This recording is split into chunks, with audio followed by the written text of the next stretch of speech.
అందరికీ జై ఇన్సాన్. నాస్తికోద్యమ నాయకులు, స్వాతంత్ర సమరయోధులు, సాంఘిక విప్లవకారులు, సంఘ సంస్కర్త, ప్రపంచంలో మొట్టమొదటి నాస్తిక కేంద్రాన్ని స్థాపించిన పాజిటివ్ ఎథియిజం రూపకర్త అయినటువంటి శ్రీ గోరా గారి 123వ జయంతి సందర్భంగా విచ్చేసిన మీ అందరికీ నాస్తిక కేంద్రం తరపున స్వాగతం పలుకుతున్నాను. అలాగే అనేక ప్రాంతాల నుండి ఫేస్బుక్లో వీక్షిస్తున్న పలువురికి మా స్వాగతం పలుకుతున్నాము. శ్రీ గోరా 123వ జయంతి సందర్భంగా నాస్తిక కేంద్రం ఏర్పాటు చేసిన secularism at the crossroads challenges to India's constitutional ethos సెమినార్కి ముఖ్య వక్తగా విచ్చేసిన నాస్తిక కేంద్రం చైర్మన్ డాక్టర్ సమరం గారిని వేదిక మీదకి రావాల్సిందిగా కోరుతున్నాను.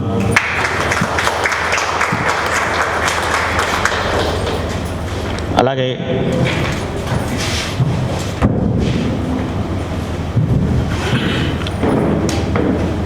Gora science centre director Shri Niyanta గారిని కూడా వేదిక మీదకి ఆహ్వానిస్తున్నాను.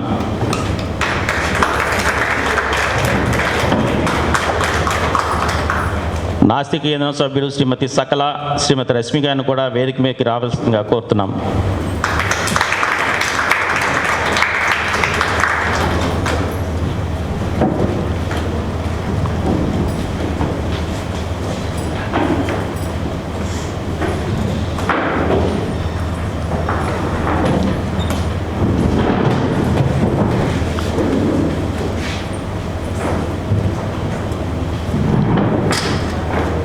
డాక్టర్ సమరం గారు సెమినారు ప్రారంభించే ముందు నాస్తికోద్యమ నాయకులు శ్రీ గోరా గారి 123వ జయంతి సందర్భంగా ముందుగా శ్రీ నియంత్ గారు క్లుప్తంగా మాట్లాడతారు.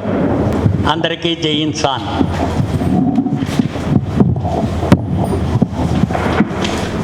గోరా గారి 123వ జయంతి సందర్భంగా ఈరోజు నాస్తిక కేంద్రంలో మనం ది ఇంపార్టెన్స్ ఆఫ్ సెక్యులరిజం మీద మనం సెమినార్ ఏర్పాటు చేసుకున్నాం.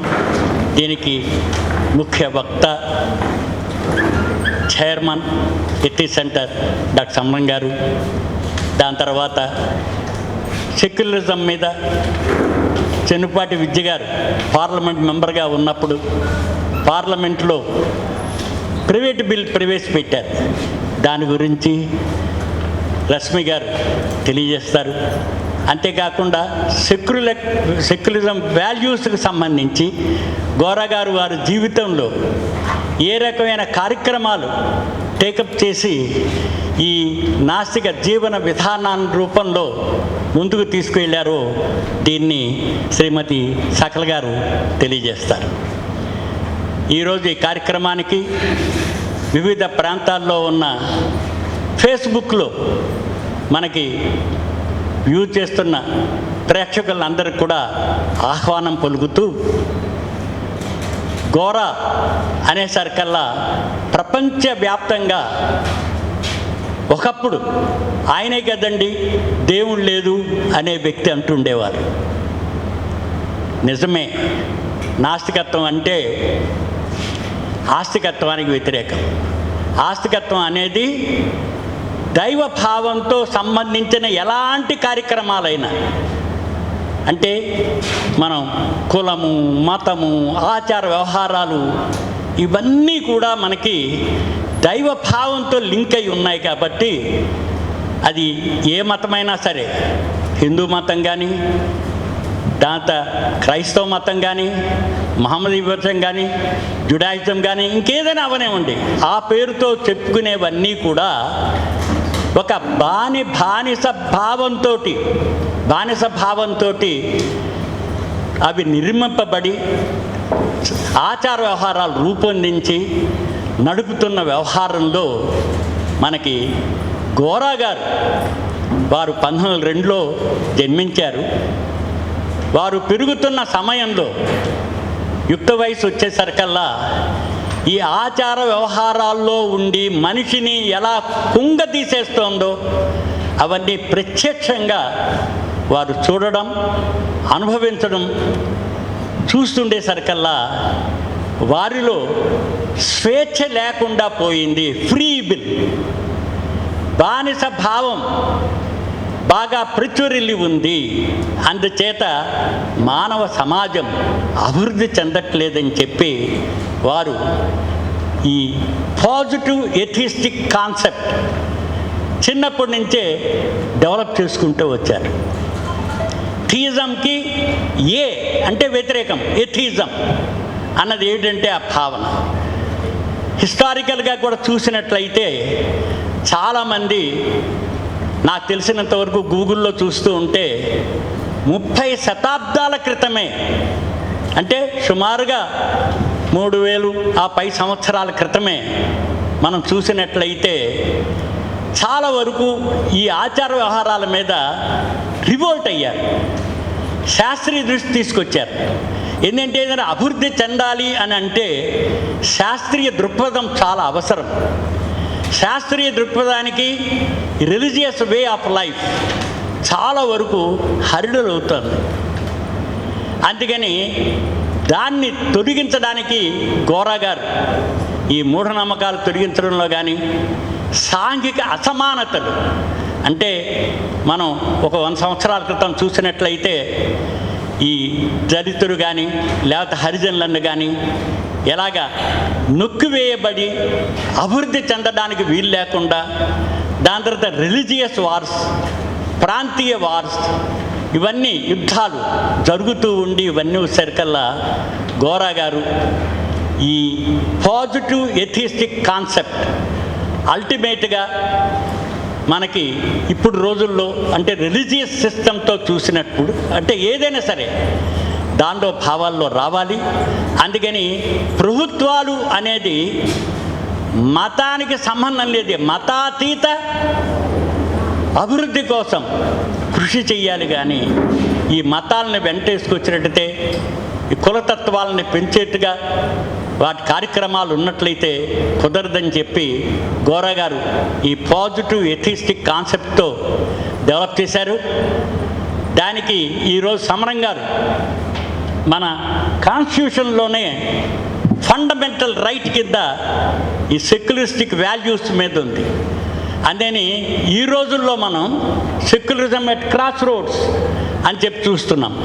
అంటే ఈ భావాలు అభివృద్ధి చేయడానికి కావలసిన దానికి గోరా గారు చేసిన కృషిని వారి 123వ జయంతి సందర్భంలో మనం ఈరోజు ఈ కార్యక్రమాన్ని నిర్వహించుకుంటున్నాం. ముఖ్యంగా చెప్పాలంటే గోరా గారు వారు ఈ పాజిటివ్ ఎథిస్టిక్ కాన్సెప్ట్ డెవలప్ చేస్తున్నప్పుడు ఫ్రీడమ్ అన్నది చాలా కావాలి. అప్పుడు రోజుల్లో బ్రిటిష్ ప్రభుత్వం కింద ఉన్నాం, మనం వారి పరిపాలనలో ఉన్నాం. అందుకని గోరా గారు స్వాతంత్ర్య ఉద్యమంలో పాల్గొన్నారు.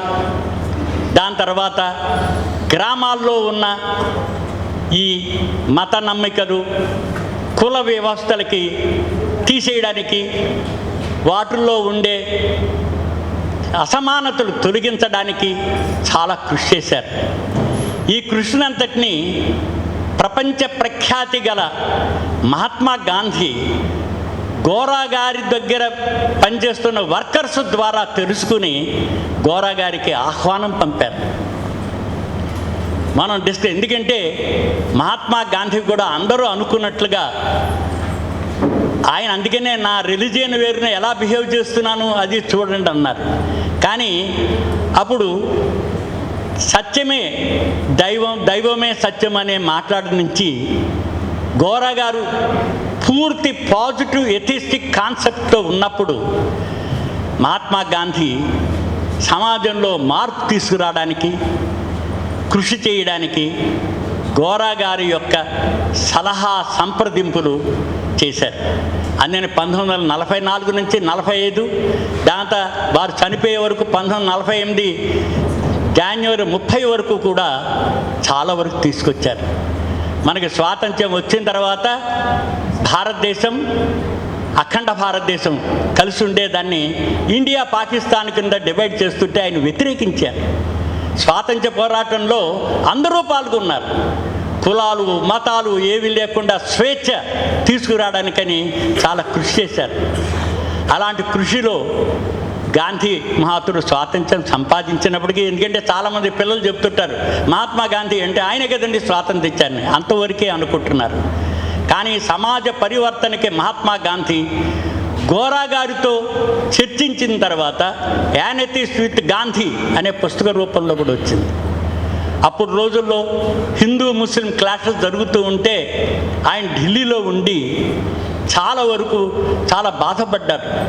ఇదేమిటి క్లాషెస్ రావడం, అందరూ కలిసిమెలిసి ఉండాలి కదా, సమసమాజ స్థాపనలో ఇది చాలా హర్డల్ అయిపోతుందని చెప్పి ఆయన బాధపడి, గోరా గారేమో అందరు మానవులు ఒకటే, అందరికీ అన్ని రకాల అన్న వస్త్రాలతో పాటు సమాన అవకాశాలు ఉండాలి, మనిషి తను ఊహించుకున్నదే, ఈ మతతత్వం కానీ మతాలు కానీ కులాలు కానీ ఇవన్నీ మనం ఊహించుకున్నవే, అందుకని దైవభావం అన్నది ఊహ మాత్రమే కాదు అబద్ధం కూడా అని చెప్పారు.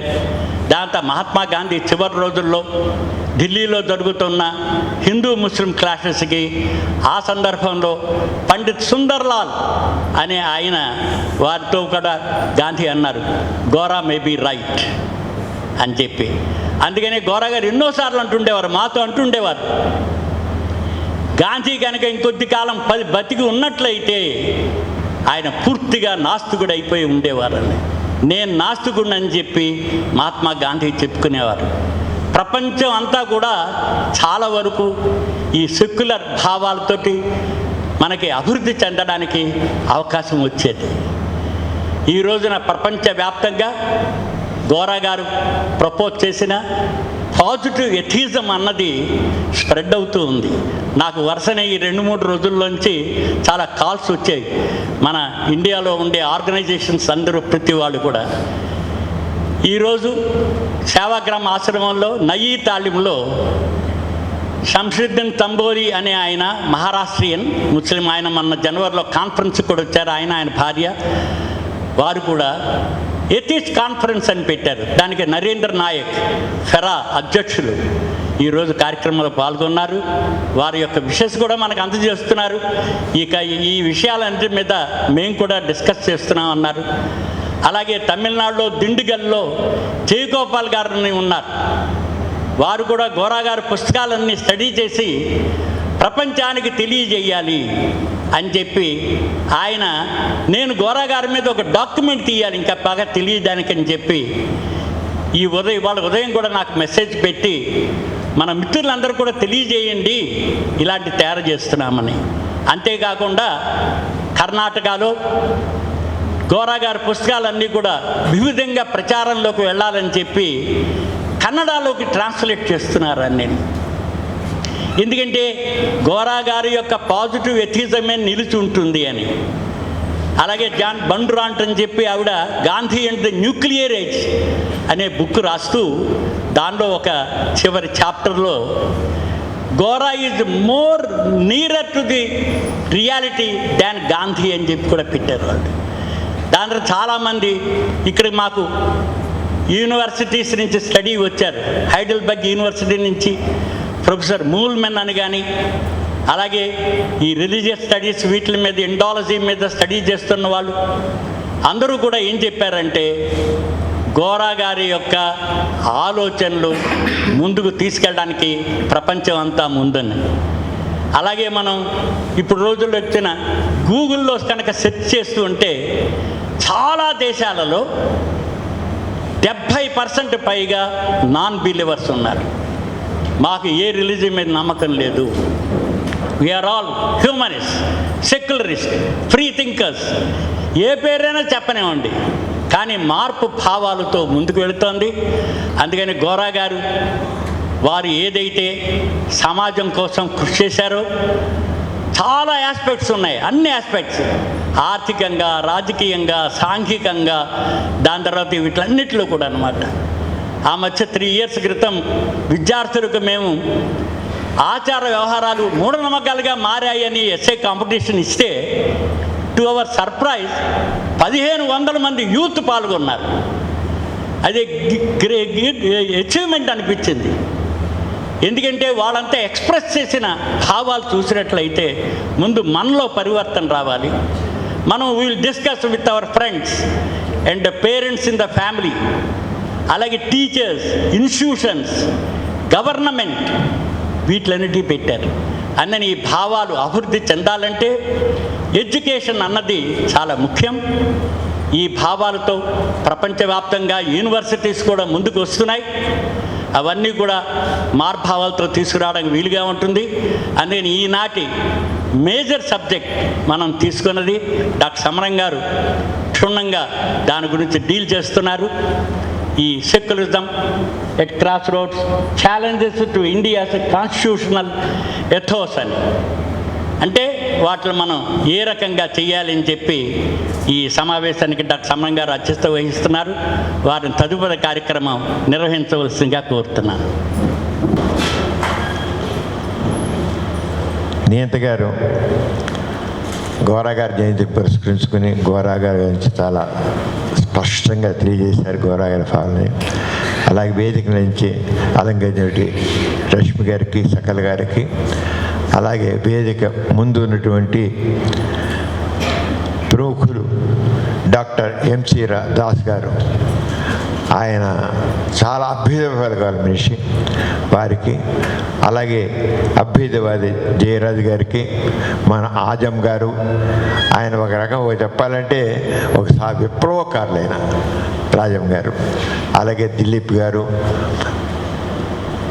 ఇప్పుడే ఎస్ఆర్ఆర్ గారి లెక్చర్ డాక్టర్ రమేష్ గారు, డాక్టర్ సుందర్ గారు, అందరు పెద్ద పెద్ద వాళ్ళందరూ ఉన్నారు ఇక్కడ. చాలా, ఎందుకంటే ఈ రోజు మనం అందరం చాలా ఇప్పుడున్న పరిస్థితులు చూసి చాలా ఆందోళన చెందుతున్నాం, ఏమిటి ఎలాగా అనేది. అలాగే సభలో అనేక మంది మహిళలు ఉన్నారు, వాస మహిళలు, వాళ్ళందరికీ స్వాగతం పలుకుతున్నాను. అంతేకాకుండా ఫేస్బుక్లో కూడా చక్కగా అందరు చూస్తున్నారు. ఫేస్బుక్ ఫ్రెండ్స్ మీరందరూ శ్రద్ధగా చూస్తున్నారు. మీ అందరికి కూడా స్వాగతం పలుకుతున్నాను. మీరు చూడండి, మీరు ఎదురుగా అందరూ కూడా మీరు రాలేకపోయినా మీరు ఫేస్బుక్లో దీన్ని చూస్తున్నందుకు, లైవ్ చూస్తున్నందుకు ధన్యవాదాలు. ఘోర అంటేనే నాస్తికత్వం, నాస్తికత్వం అంటేనే ఘోర. ఎంతమంది నాస్తికులు ఉన్నారు, కానీ ఘోర ఒక ప్రత్యేకమైన వ్యక్తి. దాసుగుడ్రా అంటే ఏముంది దేవుడు లేడు అంటాడు, అంతేగా అని అంటారు. నిజమే, అలాగే వచ్చింది, దేవుడు లేడు అంటాం. కానీ దేవుడు లేడు అన్నప్పుడు, దేవుడు లేనప్పుడు ఈ వ్యవస్థలో ఉన్న ఆస్తికత్వం దేవుడి మీద ఆధారపడి ఉంది. అంతా ఈ విశ్వం అంతా దేవుడిని సృష్టించబడింది, మనిషి దేవుడిని సృష్టించబడ్డాడు, మన కార్యకలాపాలను దేవుడి ద్వారానే జరుగుతాయి, అంత దేవుడి ద్వారానే జరుగుతుంది. దేవుడికి ఏంటి ఈశ్వరాజ్యం లేనిదే చేయమైనా కొట్టదు అన్న రకంగా ప్రతి ఒక్కటి దేవుడే, ఆ రకంగా ఆస్తి సిద్ధాంతం ఉంది. కానీ దేవుడు లేనప్పుడు మరి రెండోది అదేమో దైవ కేంద్ర సిద్ధాంతం, ఆస్తికత్వం. అది హిందూయిజం కావచ్చు, ముస్లిమ్స్ కావచ్చు, ఇస్లామ్స్ సిద్ధాంతం కావచ్చు, లేదా క్రిస్టియానిటీ, ఏదో తీసుకోండి, అన్నీ కూడా దైవ కేంద్ర సిద్ధాంతాలు. కానీ నాస్తికత్వం అంటే మానవ కేంద్రమైన సిద్ధాంతం. లౌకికమే తప్ప అలౌకికమే లేదు, పరలోకాలు లేవు, పరలోకమైన వ్యక్తి అంటూ లేడు, పరలోకంలో ఉండున్నట్లుగా వాడు లేడు, అలాగే లేదు. ఉన్నది ఈ భూమి, ఉన్నది ఈ లోకం, ఇక్కడ మనుషులు ఉన్నాడు. మనం తీసుకుని ఈ గడ్డ మీద మనమే ఉన్నాం, అంతే, ఎక్కడ పైన లేదు, మనమే ఉన్నాం. అంచేత మానవ కేంద్ర సిద్ధాంతం. అయితే మానవ సిద్ధాంతం ఎలా దేవుడు లేని మీద, దేవుడి మీద సిద్ధాంతాలను వస్తే దేవుడు లేకపోతే రాజకీయాలు ఉంటాయి, దేవుడితో సంబంధం మానవ కేంద్ర సిద్ధాంతం రాజకీయాలు ఉంటాయి, మానవ కేంద్రం సైన్స్ ఎలా ఉంటుంది, మానవ కేంద్ర సిద్ధాంతం ఏంటి విద్యాసానాలు ఉంటుంది, మానవ కేంద్ర సిద్ధాంతం ఆర్థిక సిద్ధాంతంలో ఉంటుంది, మానవ కేంద్రం నైతిక సిద్ధాంతం ఎలా ఉంటుంది, అన్నీ జీవితాన్ని ఒక పరిపూర్ణమైన జీవితాన్నిగా రూపుదిద్దిన వ్యక్తి ఘోర. దానికైనా ఉన్నారు పాజిటివ్ ఎథియిజం అని పేరు పెట్టారు.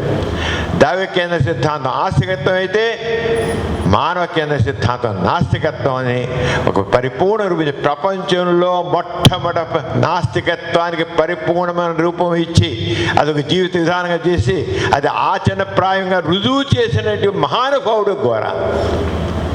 నాస్తికత్వం అంటే ఆచరణ, నాస్తికత్వం అంటే సత్యం, నాస్తికత్వం అంటే సంఘదృష్టి, నాస్తికత్వం అంటే వ్యక్తి స్వేచ్ఛ, free will, no slave mind. మనిషి దీని అంతే, మనిషే మూలం, మనిషే చేస్తాడు. మనిషిలో ఉన్నటి ఆ ఫ్రీడంతో అన్నీ చేస్తాడు. ఈ రోజు ఇంత నాగరికత అభివృద్ధి చెందింది. ఈ నాగరికత అభివృద్ధి చెంది ఎవరు దేవుడే చేయాల, దేవుడి ప్రసాదాలేం కాదు. మనిషి ఆది మానవుడు చక్కగా డెవలప్ ఇచ్చాడు, నాగరికత డెవలప్. ఈరోజు ఏఐలో ఉన్నాం, అక్కడి నుంచి ఆది మానవు నుంచి ఈరోజు ఆర్టిఫిషియల్ ఇంటెలిజెన్స్ యుగం దాకా వచ్చాం, అణుయుగంలో ఉన్నాం. ఏది దేవుడి వల్ల అంత మనిషి చేసుకున్నాడు. మనిషే ఒక్కడు చెప్పనండి, దేవుడిచ్చే ప్రసాదం ఉంటుంది, దేవుడిచ్చిన చేతి చూపించుకున్నట్టు ఉదాహరణ చూపించే ఫ్యాక్ట్ ఏది ఎవిడెన్స్, ఉదాహరణ కావాలి సైంటిఫిక్ బేస్. నాస్తికత్వం, ఘోరగా నాస్తికం ప్రతిదీ ఎవిడెన్స్ బేస్, ఫ్యాక్ట్ బేస్. అంచేత సత్యంతో ఉన్నది వాస్తవికత, సంఘ దృష్టి, వ్యక్తిత్వం. అది ఘోరగారి కరెక్ట్. అంచేత సరైన జీవిత విధానాన్ని మనిషికి ఒక కాన్ఫిడెన్స్ ఇచ్చింది. ఏమని ఇలా అనుకున్నాను, అవుతుందో మనిషిలో అనేటి స్లేవ్ మైండ్ తీసేసి నువ్వే కర్త, కర్మ, క్రియ అని చెప్పిన గొప్ప వ్యక్తి ఘోర. ఆచరణలో అడుగడుగునా చేసి చూపించిన వ్యక్తి ఘోర. ప్రతిదీ ఏమల్ల నా కర్మ, నేను ఒకటి అనుకుంటే దేవుడిని కూడా చేయొచ్చు, అలాంటివి ఏం లేకుండా ఆ వ్యక్తి సత్యం మీద, పూర్తి సత్యం మీద, నీతి మీద, నిజాయితీ మీద నిలబెట్టిన వ్యక్తి ఘోర. ఇంక ఏ సిద్ధాంత ప్రపంచంలో లేదు. నాస్తికులుగా చెప్పిన వాడు కూడా చాలామంది దేవుడు లేడు అనేసి కొట్టి పారేశారు, కానీ పరిపూర్ణమైన జీవిత విధానాన్ని ఇచ్చింది మాత్రం ఘోర. పరిపూర్ణమైన జీవిత విధానాన్ని ఇచ్చి మనిషిగా నిలబెట్టి మనిషికి గౌరవాన్ని ఇచ్చి ప్రతి మనిషికి వ్యక్తి సమానమైన గౌరవం, సామాజిక న్యాయాన్ని, సామాజిక సమానతని ఇచ్చింది ఘోర. వ్యక్తికి విలువ ఇచ్చింది ఘోర, వ్యక్తికి స్వేచ్ఛ ఇచ్చింది ఘోర, మనిషిగా నిలబెట్టింది ఘోర. అలాంటి గొప్ప వ్యక్తి గురించి ఈరోజు మనం తెలుసుకున్నాం. మరి ఈ రోజున 123వ జయంతి. అంతే నాస్తిక జీవిత విధానం చెప్పి చాలా రూపొందించడే కాదు, నాస్తికత్వం అనేది మానవత్వం, సమానత్వ.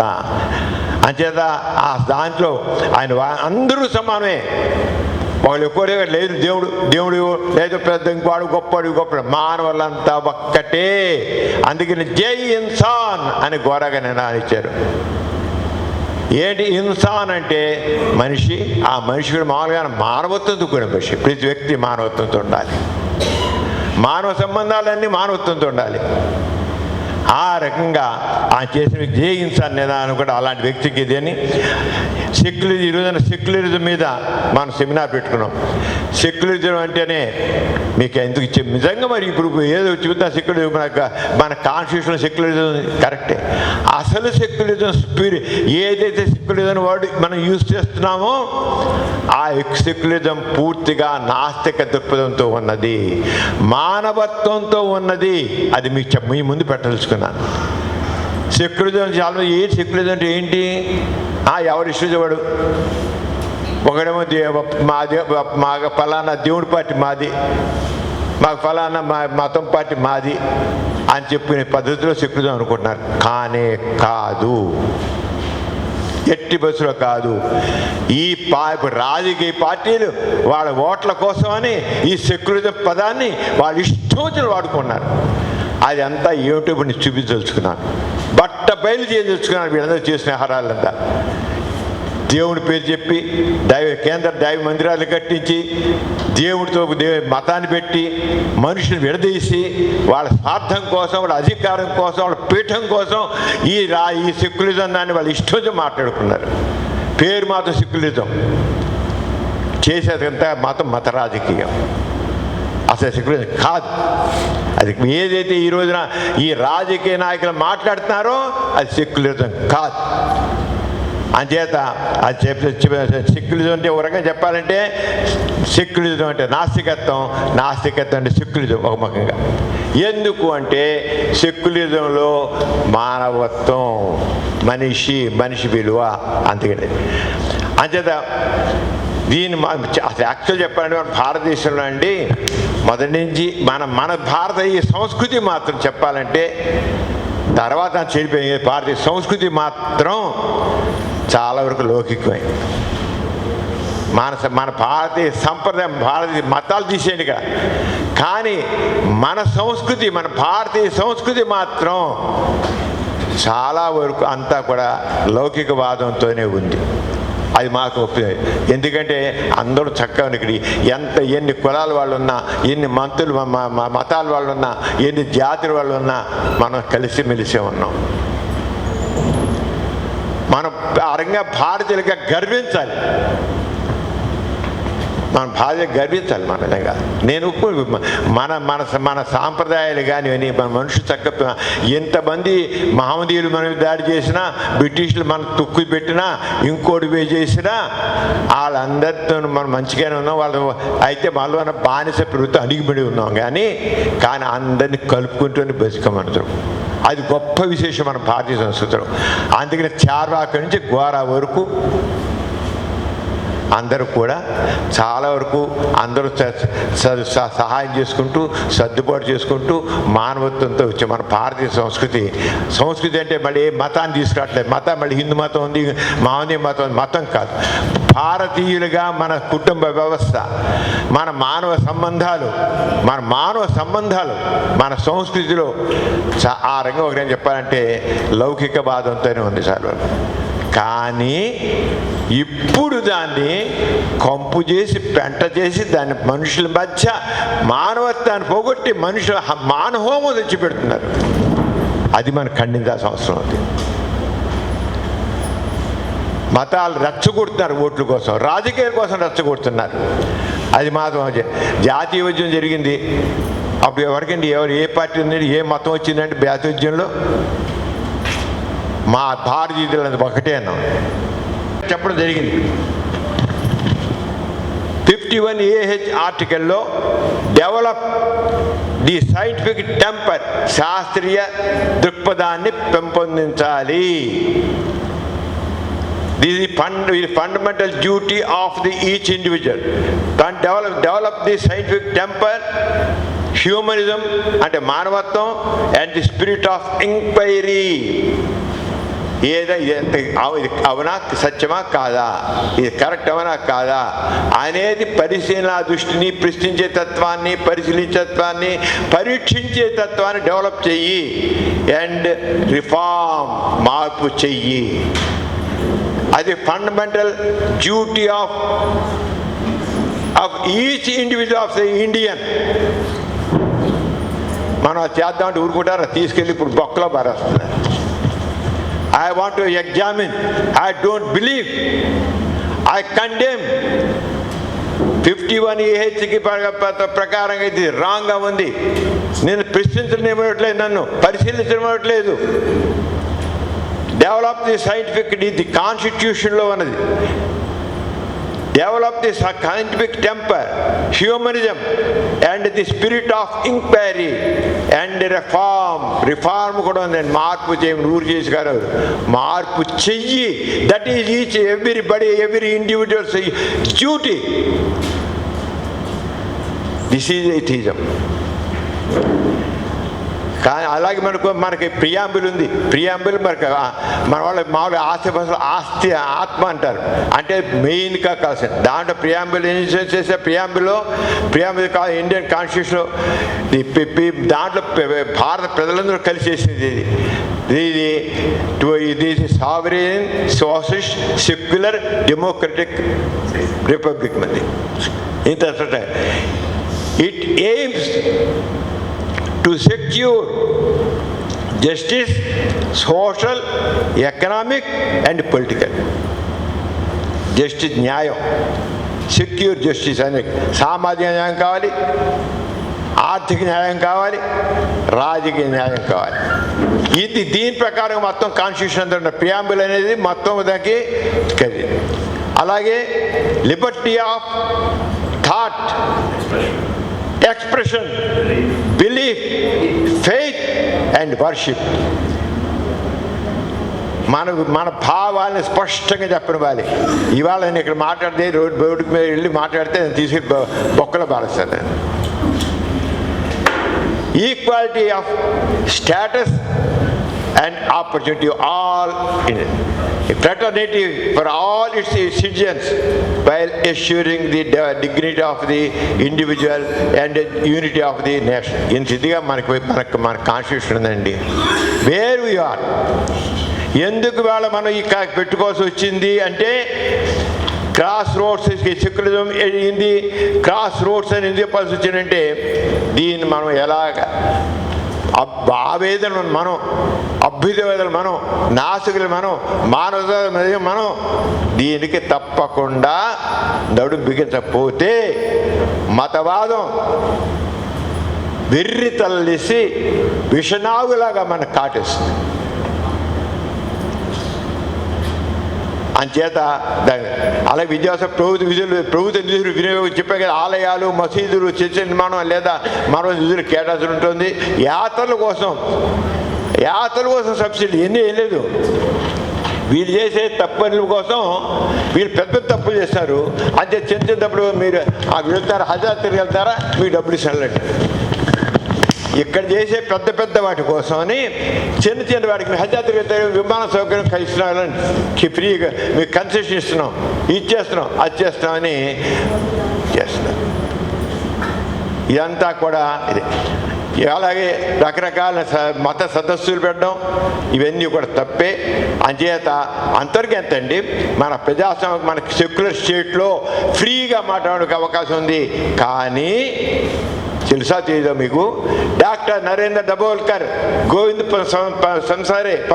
అన్సారే, కల్బుర్గి, గౌరీ లంకేష్ వాళ్ళని చంపి పరిచారండి నాస్తికులు, హేతువులైన వాళ్ళని. అదే ఎవడు ఇంతవరకు ఒక్కడిని ఒకటి పట్టుకోలేదు. దబోల్కర్ మహారాష్ట్ర హ్యూమనిస్ట్ నరేంద్ర దబోల్కర్ డాక్టర్ గారైనా, గోవింద్ సంసారే, కల్బుర్గి, గౌరీ లంకేష్ వీళ్ళందరూ ఏం చెప్పారు? ఇదా సెక్యులరిజంలో ఒక భావం స్పష్టంగా చెప్పి గట్టిగా చెబితే వాళ్ళని లేపేయడం. ఒక్కళ్ళని ఒకరు పట్టుకోలేదు. పంపిన వాళ్ళని ఒక్కళ్ళని పట్టుకుని ఒక్కళ్ళ శిక్ష దొరకపోయింటండి గవర్నమెంట్కి. అందరినీ ఒకటే పద్ధతులు చంపారు. ఈ హ్యూమనిస్టులందరినీ ఒకటే రకంగా చంపారు. ఆ చంపినప్పుడు ఒకళ్ళే. సెక్యులరిజం ఎక్కడుంది?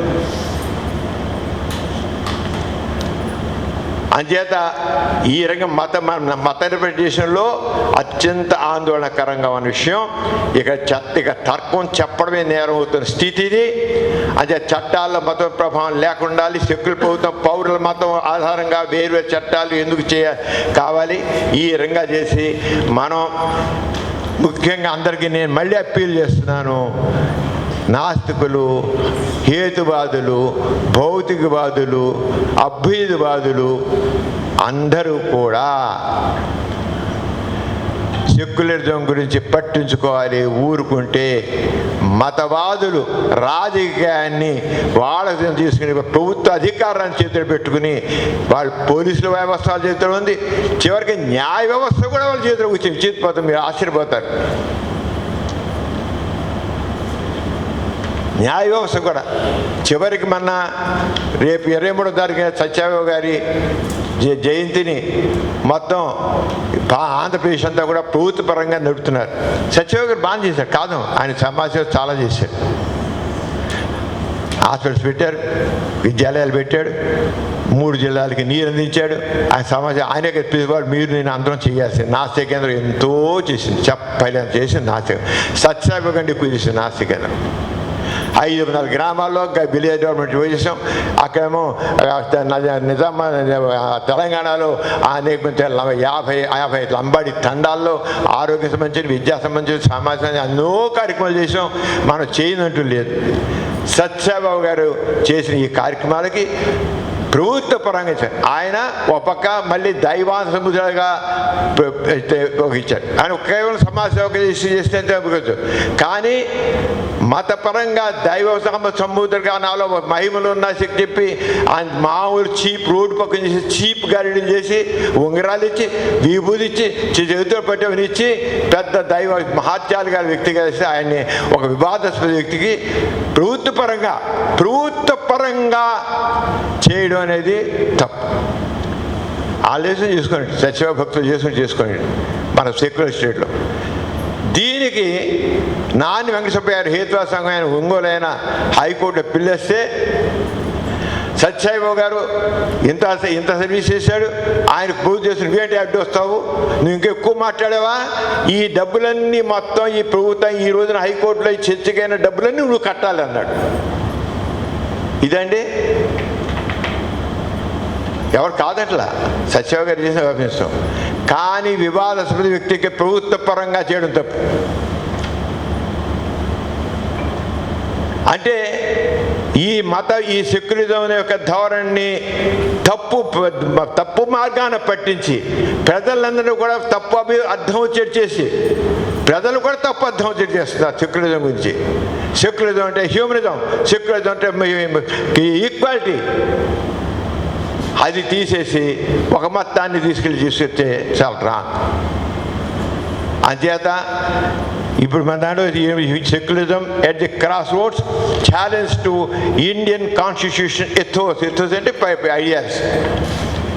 ఇండియన్ కాన్స్టిట్యూషన్ యొక్క మన కాన్స్టిట్యూషన్ మీద ప్రమాణం చేస్తాం, కానీ ఇండియన్ కాన్స్టిట్యూషన్ టోటల్గా తిలోదకాలు ఇస్తూ ఒక మతాన్ని భుజాన్ని వేసుకునే పరిస్థితి వచ్చింది. అయోధ్యలో మరి ఎందుకంటే వెళ్ళిపోయి అక్కడ ప్రధానమంత్రి గారికి తప్పదు, ప్రధానమంత్రి గారికి కూర్చోడం అయోధ్యలో ఒక మతపరంగా చేసుకొని మతం వాళ్ళ అయోధ్య కట్టుకునేవ్వండి.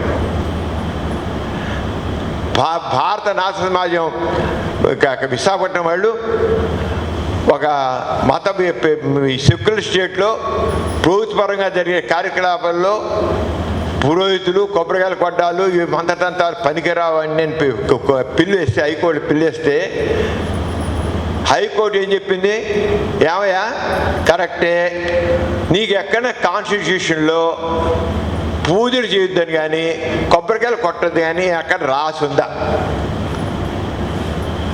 రాస్తారా? నెగిటివ్ రాస్తారా? ఎవరెక్కడ చేయకూడదని పోలీసు ఐపీసీలో రాస్తారేమో కానీ రాజ్యాంగం ఇవి చేయాలి అవి చేయాలి ఉంటుంది. రాజ్యాంగంలో ఏవి చేయాలో రాసి ఉంటుంది, రెండో చేయొద్దని ప్రతి చేయొద్దని రాదు రాజ్యాంగం. దానికి అక్కడ భారత నామ సమాజం వేసిన దానికి నీకు రాజ్యాంగం ఎక్కడైనా కొబ్బరికాయలు కొట్టొద్దని రాసిందా, పూజలు చేయొద్దని రాసిందా? అరే నేను చెప్తున్న ప్రభుత్వపరంగా అంటే కొట్టిపరిచాడు. ఇది మన నేను చెప్పేది ఏంటంటే ఈ సెక్యులర్ ఈ రాజకీయాలు ఈ రాజకీయ పార్టీలు పనిగట్టుకుని అందరినీ రాంగ్గా నడిపిస్తున్నారు, తప్పుదారి పట్టిస్తున్నారు, సెక్యులరిజాన్ని నాశనం చేస్తున్నారు మన భారతదేశంలో. అందుకని సెక్యులరిజానికి అందరూ కూడా మనం ఇంకా జాగ్రత్త పడి ఇంకా తీసుకోకపోతే ప్రమాదంలో పడుతుంది. అంచేత ఈ చెప్పాలని మాట్లాడాను. అందరూ కూడా గట్టిగా వాయిస్ రేజ్ చేయాల్సిందే, ధైర్యంగా చెప్పాల్సిందే. పెట్టనండి, జైల్లో పెడతా పెట్టండి, ఎంతకాలం పెడతా పెట్టండి వెళ్దాం. కానీ భవిష్యత్తుని రక్షించాలి, మానవత్వాన్ని నిలబెట్టాలి, ఉత్తమ మానవ సంబంధాలు నిలబెట్టాలి, మానవీయ కోణంలోనే మన విషయాలు తీసుకోవాలి. దానికి అందరూ రెడీ అవుదాం. గోరా గారి జయంతి సందర్భంలో ఇది యాప్ట్గా ఉంటున్న ఉద్దేశంతో ఈ సబ్జెక్ట్ తీసుకున్నాము. నన్ను మాట్లాడి నాకు ఇచ్చిన అవకాశం ఇచ్చిన అందరికీ కూడా ధన్యవాదాలు. Thank you very much. ఇప్పుడు ఒకటి మాత్రం మీకు ఇంక రష్మా చెప్పలేదు.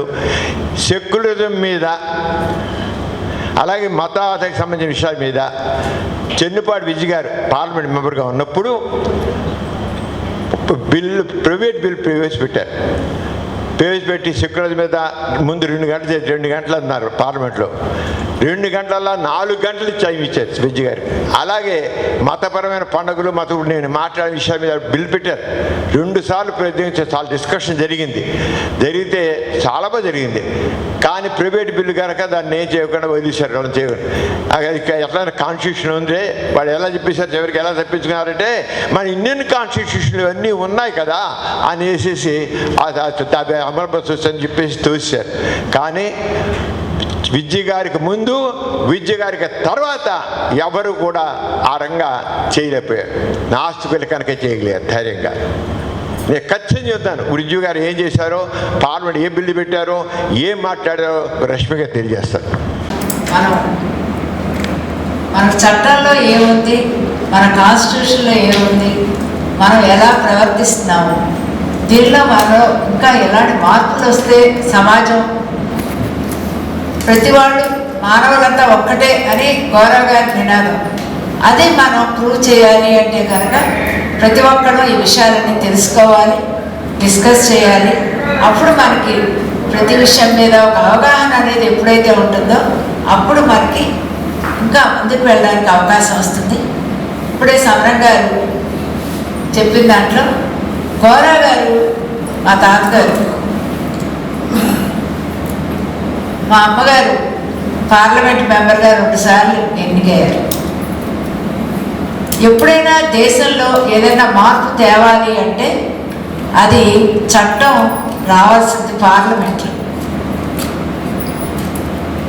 లోక్సభ, రాజ్యసభ 2 వాటిల్లో ఆ తీర్మానం పాస్ అయితేనే మనకి ఏదైనా మార్పు అనేది దేశం మొత్తం వస్తుంది. అదే చట్టం కింద వస్తుంది. కానీ మనకి ఉన్న వాటినే మనం సరిగ్గా పాటించలేకపోతున్నాం. అందుకని ఆ మార్పు రావడం కోసమే ఇలాంటి సెమినార్స్ ఇలాంటివి జరగాలి. ఇంకా యూత్లో కూడా తెలియాలనే ఉద్దేశంతోనే మన ట్రైనీస్ అందరూ కూడా పాల్గొని ఇందులో ఇంకా ఎక్కువ విషయాలు తెలుసుకోవాలి, కరెక్ట్గా తెలుసుకోవాలి, ఏదో వేగ్గా తెలుసుకోవడం కాదు అనే విషయం మీద ఇవాళ అందరినీ కూడా పార్టిసిపేట్ చేశారు. డాక్టర్ సమరం గారు చాలా విపులంగా చెప్పారు. ఇప్పుడు నేను చెన్నుపాటి విద్య గారు పార్లమెంట్ మెంబర్గా 1980 నుంచి 84 వరకు, 1987 నుంచి 89 వరకు పార్లమెంట్ లోక్సభకి ఎన్నికయ్యారు విజయవాడ నియోజకవర్గం నుంచి. అప్పుడు ఇందిరాగాంధీ 80 నుంచి 84 వరకు ఇందిరాగాంధీ గారు ప్రైమ్ మినిస్టర్. అప్పుడు విద్య గారికి ఎక్కడైనా పార్లమెంట్లో మనం మాట్లాడాలంటే ఇట్లా నుంచుని మీటింగుల నుంచి మాట్లాడడం అనేది ఉండదు. దానికి మనం ఒక నోట్ పంపించుకొని మనం ఈ సబ్జెక్ట్ మీద నేను మాట్లాడాలనుకుంటున్నాను అంటే దానికి ఒక కమిటీ ఉంటుంది, పార్లమెంటరీ కమిటీ. అవన్నీ కూడా ఆమోదించిన తర్వాత మనకు ఒక సమయం ఇస్తారు. ఆ సమయం లోపల మనం దాన్ని పెట్టాలి. అలా పెట్టిన దాంట్లో విద్య గారికి 2 సార్లు మాట్లాడడానికి అవకాశం వచ్చింది. నేను మాట్లాడతానని లేచి మాట్లాడడానికి వీల్లేదు. పార్లమెంట్లో ప్రతిదీ కూడా మనకు ఆ సమయం కేటాయించబడితేనే మనం మాట్లాడాలన్నమాట. అలాగా జరిగిన దానిలో విద్య గారు ప్రవేశపెట్టిన బిల్లు గురించి మీ ముందు ఉంచుదాం అనుకుంటున్నాను. గ్రామాల్లో అట్టడుగు స్థాయి నుండి భారత పార్లమెంటు వరకు లౌకికవాదాన్ని ప్రోత్సహించడానికి నాస్తిక్ కేంద్రం కార్యకలాపాలను చేపట్టింది. గోరా సరస్వతి గోరా గారి కుమార్తె విజయవాడ పార్లమెంటు సభ్యురాలు శ్రీమతి చెన్నుపాటి విద్య లౌకికవాదాన్ని బలోపేతం చేయవలసిన అవసరం అనే అంశంపై లోక్సభలో తీర్మానాన్ని ప్రవేశపెట్టారు. లౌకికవాదాన్ని బలోపేతం చేయవలసిన అవసరం అనే దాని మీద తీర్మానం. దీనిపై ఏప్రిల్ 23, 1982 లోక్సభలో 2 గంటల పాటు చర్చించారు. డిప్యూటీ స్పీకర్ శ్రీ జి లక్ష్మణ్ గారు అధ్యక్షత వహించారు. సభలో ఈ అంశంపై ఉన్న ఆసక్తిని దృష్టిలో ఉంచుకొని చర్చను 2 గంటల పాటు పొడిగించారు. దాని మీద ఇప్పుడున్న మెంబర్స్ అందరూ కూడా చాలా ఇంట్రెస్ట్ చూపించడం వలన దాని టైం కూడా 2 గంటల టైం దాని మీద డిస్కస్ చేయడానికి ఇచ్చారు.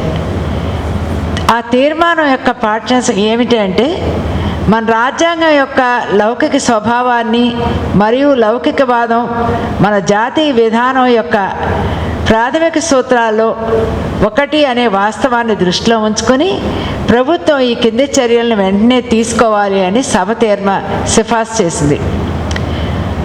1. కులాంతర మరియు మతాంతర వివాహాల ద్వారా కులరహిత భావాన్ని ప్రోత్సహించడం. 2. రాజ్యాంగంలో పొందుపరచబడిన ప్రాథమిక విధులపై ప్రాధాన్యత ఇవ్వడం ద్వారా లౌకిక ఆలోచనలను ప్రచారం చేయడానికి తగిన పాఠ్యపుస్తకాలను సిద్ధం చేయడం. 3.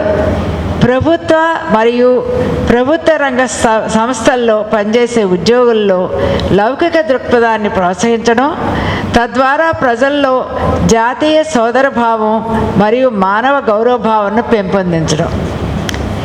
ఈ మూడిటి మీద లోక్సభలో వాళ్ళు తీర్మానం చేసి పెట్టడం జరిగింది. ప్రజల్లో జాతీయ సోదరభావం మరియు మానవతాభావాన్ని పెంపొందడం ఇవన్నీ.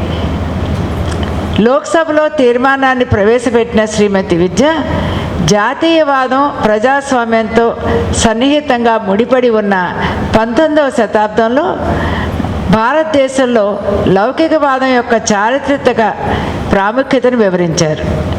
ఈ శతాబ్దంలో లౌకికవాదం జాతీయవాదం మరియు ప్రజాస్వామ్యంతో కూడా ముడిపడి ఉంది. అందువల్ల జాతీయవాదం, లౌకికవాదం మరియు ప్రజాస్వామ్యం అనేవి దేశ బలంపై ఆధారపడిన 3 ముఖ్యమైన సూత్రాలు. లౌకికవాదం వివిధ కోణాల నుండి సమర్థించబడిందని శ్రీమతి విద్య పేర్కొన్నారు. మహాత్మా గాంధీ అన్ని మతాలను సమానత్వంగా పరంగా ఆలోచించారు. మరోవైపు పండిట్ జవహర్లాల్ నెహ్రూ మానవతావాద మరియు శాస్త్రీయ దృక్కోణం నుండి లౌకికవాదాన్ని ప్రచారం చేశారు. ఆధునిక భారతదేశంలో లౌకికవాదం యొక్క ప్రాముఖ్యతను హైలైట్ చేస్తూ నెహ్రూ ఇలా అన్నారు: మనం జీవిస్తున్న యుగంలోని మానవతావాద ఆదర్శాలతో జీవితంలో పనిచేయాలి. ఈ ఆదర్శాలను 2 భాగాలుగా వర్గీకరించవచ్చు. భారతదేశం ఒక లౌకిక రాజ్యం. మానవతావాదం మరియు శాస్త్రీయ స్ఫూర్తి. మానవతావాదం శాస్త్రీయ స్ఫూర్తి అనేది ఉండాలి నెహ్రూ గారు చెప్పడం జరిగింది. పెరియార్ వంటి నాస్తికులు, లోహియా వంటి సోషలిస్టులు మరియు కమ్యూనిస్టులు కూడా లౌకికవాదాన్ని ఒక జీవన విధానంగా ప్రచారం చేశారని ఆమె పేర్కొన్నారు. ఈ దేశంలో లౌకికవాదం కోసం ప్రభుత్వంలోని అన్ని శాఖలు ప్రభావవంతమైన చర్యలు తీసుకోవాలి. వారు ప్రభుత్వం మరియు మతం మధ్య విభజనను కొనసాగించారు. రాజ్యాంగ వ్యవస్థాపకుడు బిఆర్ అంబేద్కర్ స్ఫూర్తిదాయక నాయకత్వంలో అంటరానితనాన్ని రద్దు చేశారు. ఇది విద్యా సంస్థల్లో ఎటువంటి మతబోధనను అందించలేదు, హామీ ఇవ్వబడింది. మరోవైపు మత స్వేచ్ఛ, రాజ్యాంగ నిబంధనలతో పాటు లౌకికవాదం యొక్క కావలసిన లక్ష్యాలను సాధించడానికి తదుపరి చర్యలు అవసరమని విద్య గారు పునరుద్ఘాటించారు. అప్పుడే సమాజంలో మార్పు వేగంగా ఉంటుంది మరియు భారతదేశంలో లౌకికవాదం దృఢంగా వెళ్ళాలనుకుంటుంది. సామాజిక మార్పుకు ప్రభుత్వం అత్యంత ప్రభావవంతమైన సాధనం అని శ్రీమతి విద్య పేర్కొన్నారు. అందువల్ల లౌకికవాదం మరియు సమానత్వం ఆధారంగా కొత్త సమాజాన్ని సృష్టించడానికి చర్యలు తీసుకోవాలి. ప్రభుత్వంలోని అన్ని శాఖలు జీవితంలోని అన్ని రంగాల్లో లౌకికవాదాన్ని సాధించడానికి మరియు కులాంతర మరియు మతాంతర వివాహాల ద్వారా రహితతను ప్రోత్సహించడానికి ప్రభావవంతమైన చర్యలు తీసుకోవాలి. విద్య గారు లౌకిక విలువలను ప్రోత్సహించాలని మరియు సామాజిక మార్పుకు మార్గం సుగమం చేయాలని పేర్కొన్నారు. ప్రజలు అలౌకిక భావాలను విడిచిపెట్టి ప్రగతిశీల మనస్తత్వాన్ని పెంపొందించుకోవాలి అన్నారు. వారు మంత్ర విద్య మరియు బాణామతి వంటి భ్రమలు భ్రాంతులతో భయపడకూడదు అన్నారు. వారు హేతుబద్ధమైన శాస్త్రీయ దృక్పథాన్ని అభివృద్ధి చేసుకోవాలి. ప్రతి తరం కొన్ని సవాళ్ళను ఎదుర్కొంటుందని ఆమె అన్నారు. ఈ తరం ముందున్న సవాలు ప్రజల్లో నైతిక విలువలను, లౌకిక విలువలను ఎలా ప్రోత్సహించడం. పాఠ్యపుస్తకాల్లో లౌకిక భావాల్ని పెంచాలని ఆమె విజ్ఞప్తి చేశారు. ప్రభుత్వం మరియు ప్రభుత్వ రంగ ఉద్యోగులను లౌకిక, సోషలిస్ట్ మరియు ప్రజాస్వామ్య ఆదర్శాల ఆలోచనలతో సన్నద్ధం చేయడానికి నిరంతరం సెక్యులర్ ధోరణి కార్యక్రమాలు మరియు శిక్షణా కార్యక్రమాలు నిర్వహించాలని ఆమె ప్రభుత్వానికి విజ్ఞప్తి చేశారు. భారతదేశంలో లౌకికవాదం కేవలం రాజకీయ సిద్ధాంతం కాదని శ్రీమతి విద్య పునరుద్ఘాటించారు. ఇది సమగ్రమైన భవిష్యత్తును చూసే డైనమిక్ కార్యక్రమం. లౌకికవాదం జాతీయ సోదరభావం మరియు మానవ గౌరవాన్ని, అలాగే దేశం యొక్క సర్వతోముఖాభివృద్ధిని ప్రోత్సహిస్తుంది. శ్రీమతి విద్య తీర్మానాన్ని పార్టీలకు అతీతంగా సభ్యులందరూ సమర్థించారు. అప్పటి రోజులు కాబట్టి ఈ దేశంలో యూనిఫామ్ సివిల్ కోడ్ను ప్రవేశపెట్టిన అవసరాన్ని కొంతమంది సభ్యులు హైలైట్ చేశారు. విద్య గారు చెప్తూ ఉంటే హైలైట్ చేసిన సభ్యుల్లోంచి కూడా కొంతమంది చెప్పడం జరిగింది. జూలై 16 నుంచి మంచి చర్చ తర్వాత, ఆ రోజు నుంచి జూలై 16 నుంచి మంచి చర్చ జరిగిన తర్వాత జూలై 30, 1982న శ్రీమతి విద్య తన ఆనందాన్ని వ్యక్తం చేశారు. సభ్యుల చురుకైన భాగస్వామ్యం మరియు ఈ అంశంపై వారు చూపిన ఆసక్తి ప్రపంచం మొత్తం మతాంతర సమాజం వైపు పయనిస్తోందని, అందువల్ల భారతదేశం వెనుకబడి ఉండకూడదని ఆమె అన్నారు. లౌకికవాదం అనేది మతాంతర సమాజం దిశగా ముందుకు సాగడానికి వీలు కల్పించే జీవన విధానం. శ్రీమతి విద్య నైతికత మరియు సామాజిక సంబంధాలు మతంతో ముడిపడి ఉండవని, మరియు అవి లౌకిక స్వభావం కలిగి ఉంటాయని ఎత్తి చూపారు. పాత విలువలు కొత్త వాటికి స్థానం కల్పించాలి. భారతదేశంలో సోషలిజం, లౌకికవాదం మరియు ప్రజాస్వామ్యాన్ని సమాన ప్రాధాన్యతతో నొక్కి చెప్పాల్సిన అవసరం ఉంది. కానీ దేశ ఐక్యత మరియు సమగ్రతకు లౌకికవాదం అత్యవసరం అన్నారు. ఇలా పెట్టిన దానికి మరలా విద్యగారికి కులరహిత, మతరహిత సమాజం కోసం పార్లమెంట్లో విద్యగారు 2వ బిల్లు పెట్టడానికి అవకాశం వచ్చింది. అది మొదటి బిల్లు అయితే, ఇది 2వసారి మళ్ళీ పార్లమెంట్లో ఇంకొక విషయం మేము మాట్లాడడానికి అవకాశం ఇచ్చారు. అది కులరహిత, మతరహిత సమాజం. పార్లమెంట్ సభ్యురాలు శ్రీమతి విద్య జూలై 9, 1982న లోక్సభలో కులరహిత మరియు మతరహిత సమాజ బిల్లును ప్రోత్సహించడం కోసం ప్రైవేట్ సభ్య బిల్లును ప్రవేశపెట్టారు. అటువంటి మతరహిత సమాజాన్ని మొదటిసారిగా భారత పార్లమెంట్లో ప్రవేశపెట్టారు. దాని ఇది ఫస్ట్ టైం ఇట్లా కులరహిత, మతరహిత సమాజం కోసం అనే దాని మీద పార్లమెంట్లో ప్రవేశపెట్టడం అనేది అదే మొట్టమొదటిసారి. దాని ప్రాముఖ్యతని పార్లమెంట్లో విద్యగారు హైలైట్ చేస్తూ, బిల్లు యొక్క లక్ష్యాలు మరియు లక్ష్యాల్లో శ్రీమతి విద్య కులం మరియు మతం వంటి విభజన అంశాలు జాతీయ సమైక్యతకు అడ్డుగా ఉన్నాయని పేర్కొన్నారు. దేశంలోని వివిధ ప్రాంతాల్లో మతపరమైన మరియు కుల వైషమ్యాలు జరుగుతున్నాయి. కులరహిత మరియు మతరహిత సమాజాన్ని స్థాపించినట్లయితే జాతీయ సమైక్యత లక్ష్యాన్ని సాధించడం ఉత్తమమని ఆమె పేర్కొన్నారు. ఈ దిశలో ఒక అడుగు ఏమిటంటే, విద్యా సంస్థలు మరియు ఉపాధి, పబ్లిక్ సర్వీస్ కమిషన్లు వంటి వివిధ ప్రజా సంస్థలు నిర్వహించే ఫోరమ్స్లో ఒక వ్యక్తి తన కులం లేదా మతాన్ని సూచించాల్సిన కాలంను తొలగించడం, సంవత్సరాల తరబడి కులం మరియు మతానికి సంబంధించిన అటువంటి కాలమును మినహాయించడం వలన కులం మరియు మతాంశాలు ఎటువంటి ప్రాముఖ్యతని కలిగి ఉండవు. విద్యా సంస్థలు మరియు ఇతర ప్రభుత్వ విభాగాల దరఖాస్తు ఫారంలో కులం మరియు మతం గురించిన ప్రస్తావనలు తొలగించడం వలన సమాజం యొక్క ఆరోగ్యకరమైన అభివృద్ధికి అనుకూలమైన వాతావరణాన్ని సృష్టించడంలో ఒక అడుగు ముందుకు వేయబడుతుంది. భారత రాజ్యాంగం 42 అమెండ్మెంట్లో 51AH క్లాజ్లో develop the scientific temper, humanism and the spirit of enquiry and reform అని ఉంది. అందుకని ఇవి చేయడానికి ఎటువంటి ఇబ్బంది లేదు. ఆవిడ ఆల్రెడీ కాన్స్టిట్యూషన్లో ఏముందో అది కోట్ చేస్తూ ఇది చేయడానికి ఎటువంటి అభ్యంతరం లేదు, ఆల్రెడీ మన కాన్స్టిట్యూషన్లో ఇలా ఉంది కాబట్టి అని చెప్పారు. భారత జాతీయవాదం తప్పనిసరిగా లౌకికమైందని మరియు అది మతపరమైన మతతత్వానికి వ్యతిరేకమని ఆమె గుర్తు చేసింది. సైన్స్ భౌతిక అడ్డంకులను దాటడానికి మనకు సహాయపడిందని, కానీ కులం మరియు మతం యొక్క మానసిక అడ్డంకులు ఇప్పటికీ ప్రజలను విభజిస్తున్నాయని అన్నారు.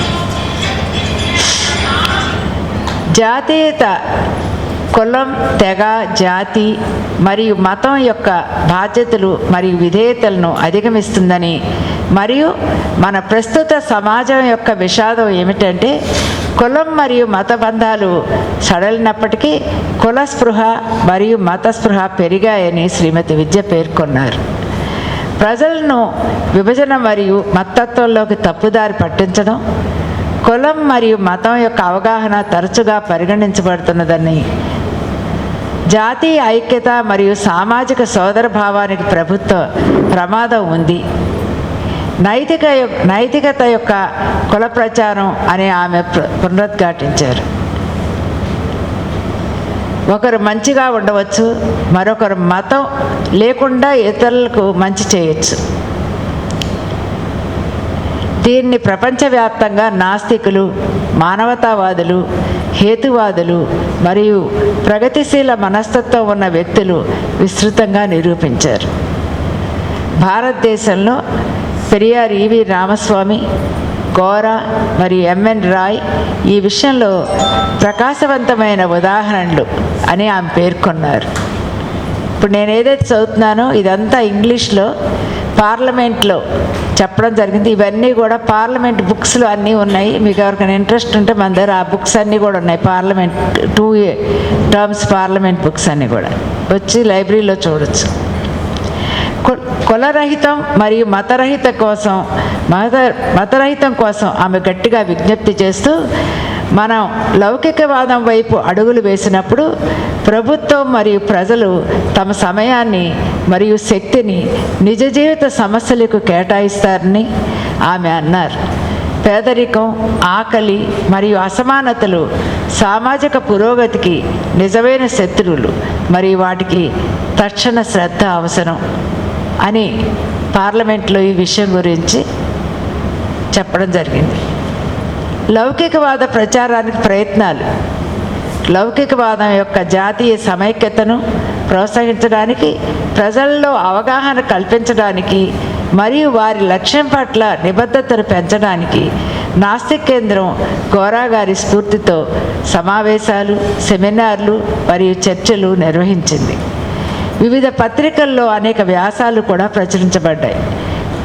ఈ దిశలో నాస్తిక్ కేంద్రం యొక్క ఆచరణాత్మక కార్యక్రమాలు, అంతర్గత భావాలు ఉన్నాయి. సహపంక్తి విందులు, వర్ణాంతర వివాహాలు కూడా ఉన్నాయి. దేశం యొక్క ఐక్యత మరియు సమగ్రత మరియు దేశం యొక్క పురోగతి లౌకిక పునాదులపై ఆధారపడి ఉంటాయి. అందువల్ల భారతదేశంలో లౌకికవాదం అనేది ఒక ఆశించిన లక్ష్యం మాత్రమే కాదు, అది జాతికి ఊపిరి మరియు అన్ని రంగాల్లో మతపరమైన ప్రభావం లేని జీవన విధానం. ఇది విద్య గారు పార్లమెంట్లో 2 సార్లు మాట్లాడినప్పుడు దేశంలో ఉన్న పార్లమెంట్ సభ్యులందరి ముందు ఈ విషయాన్ని చర్చించడం, ముఖ్యంగా అక్కడ ఉన్న సభ్యులందరూ దీనికి సపోర్ట్ చేయడం అనేది చాలా గమనించాల్సిన విషయం మనం. ఎందుకంటే ఆ రోజుల్లో భావాలు మాట్లాడే విధానము, ప్రజెంటేషన్ చేసేవి అవన్నీ చాలా డిఫరెంట్గా ఉండేది. నేను కీర్తి గారు మా అమ్మగారు పార్లమెంట్లో ఉన్నప్పుడు పైన పార్లమెంట్ హౌస్లో వెళ్ళి కొంతమంది కూర్చోవడానికి ఒక పర్మిషన్స్ ఇస్తారు. మన పార్లమెంట్ అంతా వినొచ్చు జరిగేది. అలా మేమిద్దరం వెళ్ళడానికి అవకాశం వచ్చింది. అట్లా మేము చూసి అసలు పార్లమెంట్ ఎలా జరుగుతుంది, ఎలా పెడతారు, దానిలో ఎలా మాట్లాడతారు, పర్మిషన్ ఇవ్వడం కానీ ఇవన్నీ కూడా మేము చూడడం జరిగింది. ఇవన్నీ ఎందుకు చెప్తున్నామంటే మనం ఎంతసేపు మాటలతోనే కాకుండా ఇక్కడున్న మనం ప్రతి ఒక్కళ్ళం ఒక 10 మంది కన్నా కనుక ఈ విషయాల్ని మీరు అర్థం చేసుకుని అర్థం కాకపోతే మళ్ళీ వచ్చి మీకు ఇంట్రెస్ట్ని బట్టి అడగండి.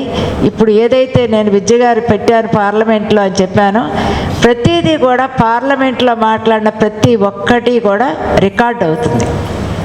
ఎప్పుడు వెళ్ళినా కానీ పార్లమెంట్ హౌస్లో ఇవన్నీ కూడా మనం మాట్లాడింది కూడా వినొచ్చు. మనం అలాంటిది పుస్తకాల రూపంలో ప్రింట్ అవుతాయి. అవన్నీ కూడా విద్య గారు ఉన్న 2 టర్మ్స్ ఈ పుస్తకాలన్నీ మన దగ్గర రికార్డెడ్ ఇవి ఉన్నాయి.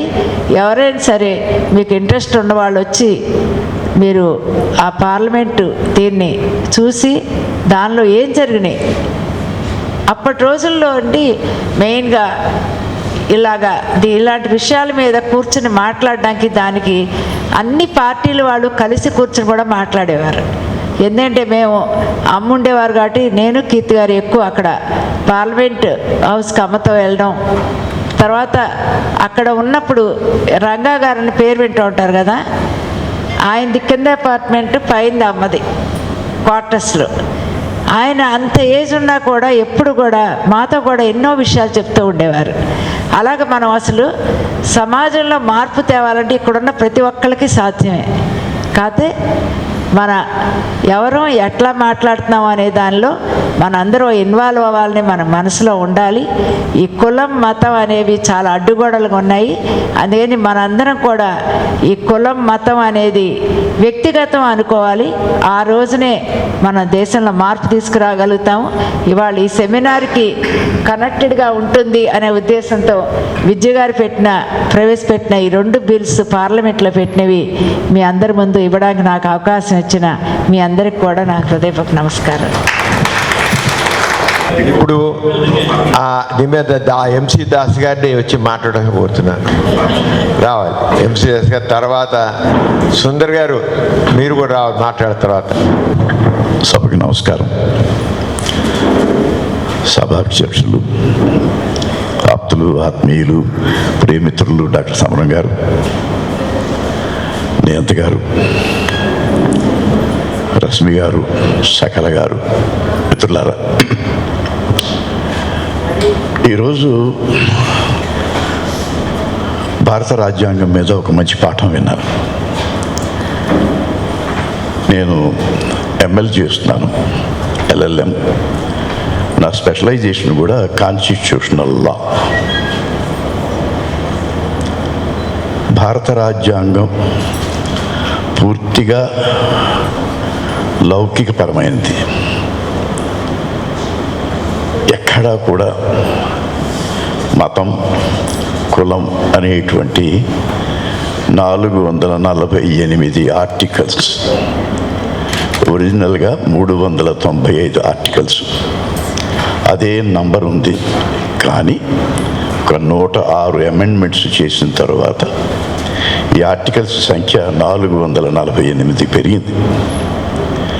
రాజ్యాంగం మీద, రాజ్యాంగం తయారు చేసిన విధానం మీద కూడా అనేక రకాల అపోహలు ఉన్నాయి, మిస్కన్సెప్షన్స్ ఉన్నాయి, మిస్అండర్స్టాండింగ్స్ ఉన్నాయి. ఒక 389 మంది కాన్స్టిట్యూంట్ అసెంబ్లీ మెంబర్సు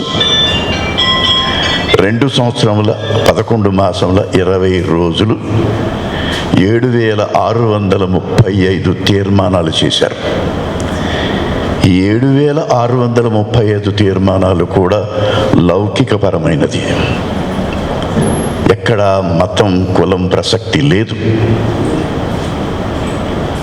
వాటిని వడబోసి ఒక 5000 తీర్మానాల కింద కుదించారు.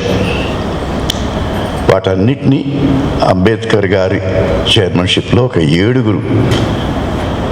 మామూలు వాళ్ళు కాదు వాళ్ళు. అల్లాడి కుప్పస్వామి అయ్యర్, అల్లాడి కృష్ణస్వామి అయ్యర్,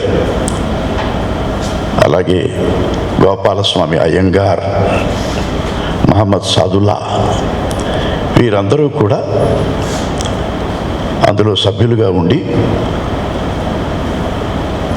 సర్ బిఎన్ రావు, బెనిగళ్ళ నరసింగరావు, ఆనాటి international court of justice president ఆయన సలహాదారుగా అటు కాన్స్టిట్యూంట్ అసెంబ్లీకి ఇటు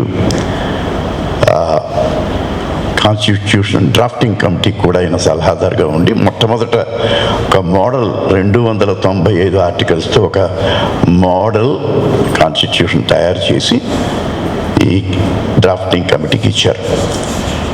మన భారత రాజ్యాంగాన్ని బ్యాక్ ఆఫ్ బారోయింగ్స్ అంటారు. అంటే 60 దేశాల యొక్క రాజ్యాంగాల సారాంశాన్ని తీసుకొని తయారు చేశారు. అది పక్కన పెడితే గోరా గారు ఒక రిఫైన్డ్ హ్యూమన్ బీయింగ్. వారి జీవిత చరిత్ర చదివాను, నేను అధ్యయనం చేశాను. అంతేకాకుండా నా ప్రియ శిష్యుడు వికాస్, ఆండ్రియా లుకాట్, ఐ థింక్ ఆర్ లికాట్, ఇంటర్వ్యూ చేసినటువంటి ఇంటర్వ్యూ మొత్తం చూశాను. What I learn from my grandfather అని ఒక అద్భుతమైనటువంటి ఇంటర్వ్యూది. అందులో కూడా గోరా గారి భావాలు ఏమిటి, వారు దేనిని ఖండించారు, దేన్ని ఆమోదించారు. ఎందుకంటే లౌకికవాదం అనేటువంటిది, మళ్ళీ ఈ సెక్యులర్ అనేటువంటిది 1976లో 42nd అమెండ్మెంట్లో ఇందిరాగాంధీ గారు చేర్చవలసిన అవసరం ఏమిటి? Is it an ornamental word? ఎందుకంటే entire constitution is secular. Secular అనేటువంటి పదం అవసరమా? Indian constitution, the biggest constitution in the world, is totally secular. Preamble, దాన్ని ఆబ్జెక్ట్ రెజల్యూషన్ అంటారు. ఆ ఆబ్జెక్ట్ రెజల్యూషన్ నెహ్రూ గారు ప్రతిపాదించింది. అది దాన్ని కాన్స్టిట్యూంట్ అసెంబ్లీలో అప్రూవ్ చేసి ప్రియాంబుల్గా పెట్టారు. ఆ ప్రియాంబుల్లో ఒక్క చోట మాత్రం వర్షిప్ అనే దానికి అవకాశం ఇచ్చారు. Secularism is not abolition of religion, secularism is freedom of religion. నీకు నచ్చిన మతాన్ని నీవు అనుసరించవచ్చు, అన్ని మతాలకి సమాన గౌరవం ఇవ్వాలి. గోరా గారు పాజిటివ్ ఎథియిజం, వారి మాటల్లోనే ఒకసారి చెప్తాను మీకు.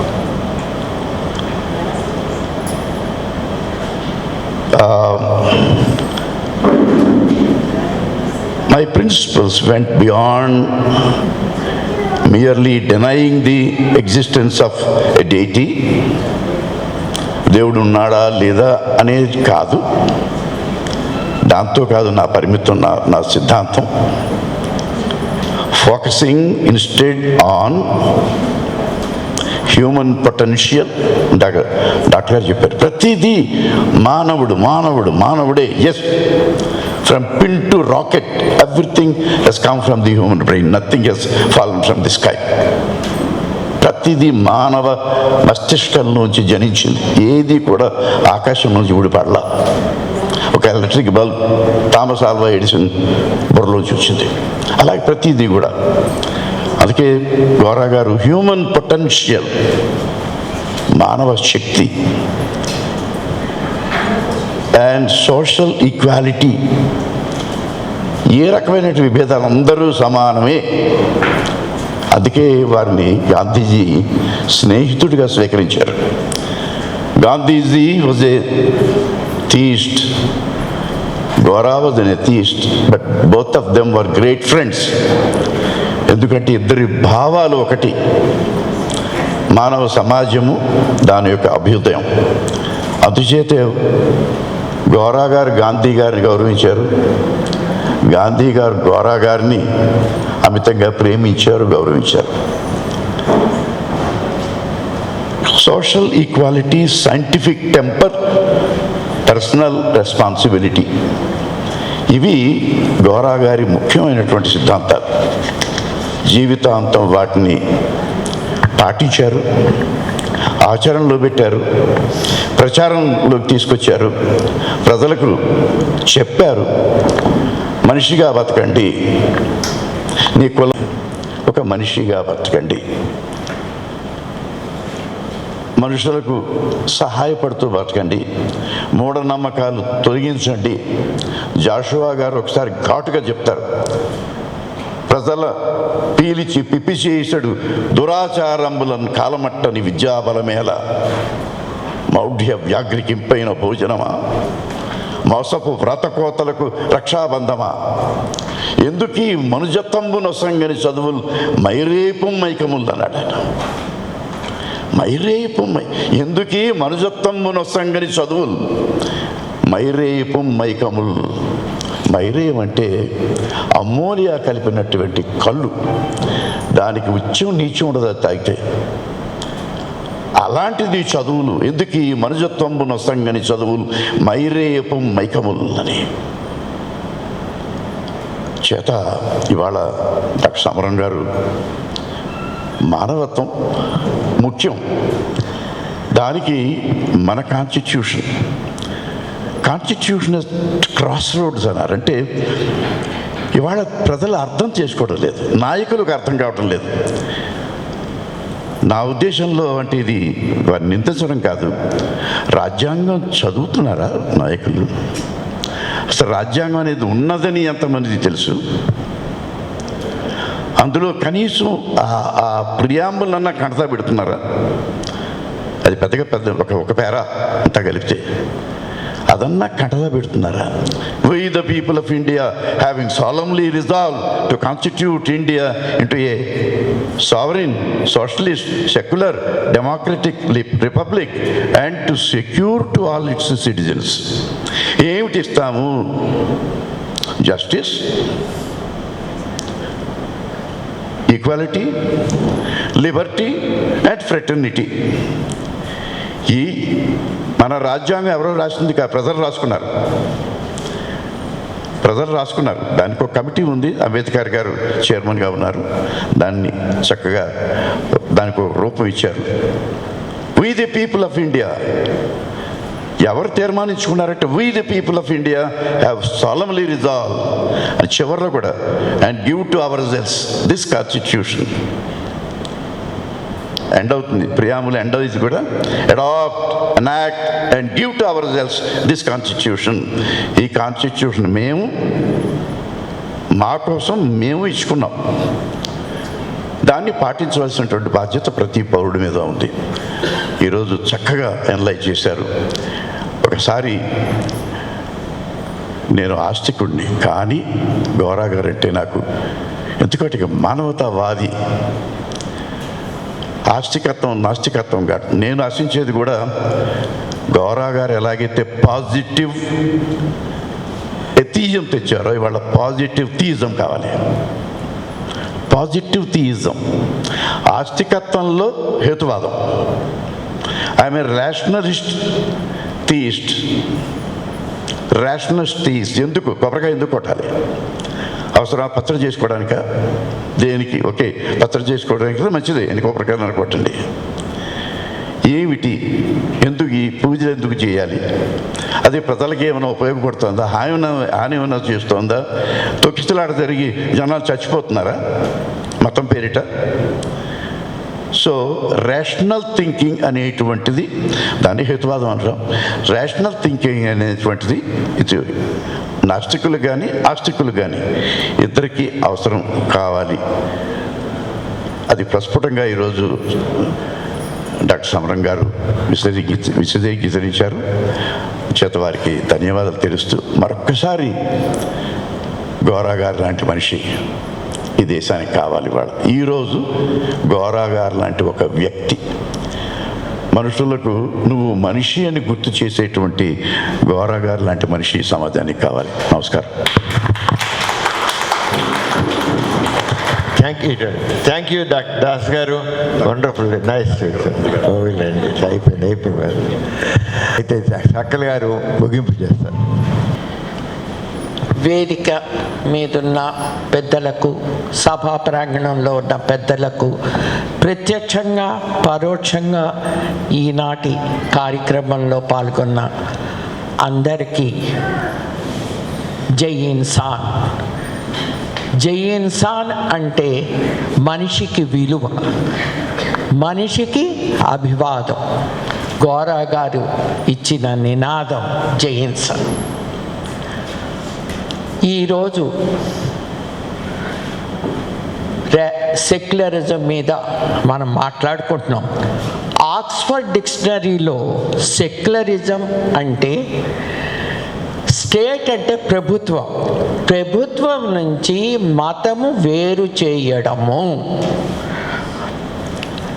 అంటే మతపరంగా వివక్షతను ఏ రకంగా చూపకూడదు. మత సామరస్యం, మత సహనం కాదు, మతాతీత సమాజం అది కావాలి. అందుకే మానవతావాదులు అవనివ్వండి, ర్యాషనలిస్ట్స్ అవ్వండి, నాస్తికులు అవనివ్వండి, స్వేచ్ఛావాదులు అవనివ్వండి, ఎవరైతే సమాజం కావాలనుకుంటారో, ఎక్కడైతే మనుషులందరూ సమానం అనుకుంటారో వారందరి హృదయాల్లోనూ వారందరి యొక్క కార్యక్రమాలు కానీ అన్నీ సెక్యులరిజం, లౌకికవాదం మీద ఉంటుంది.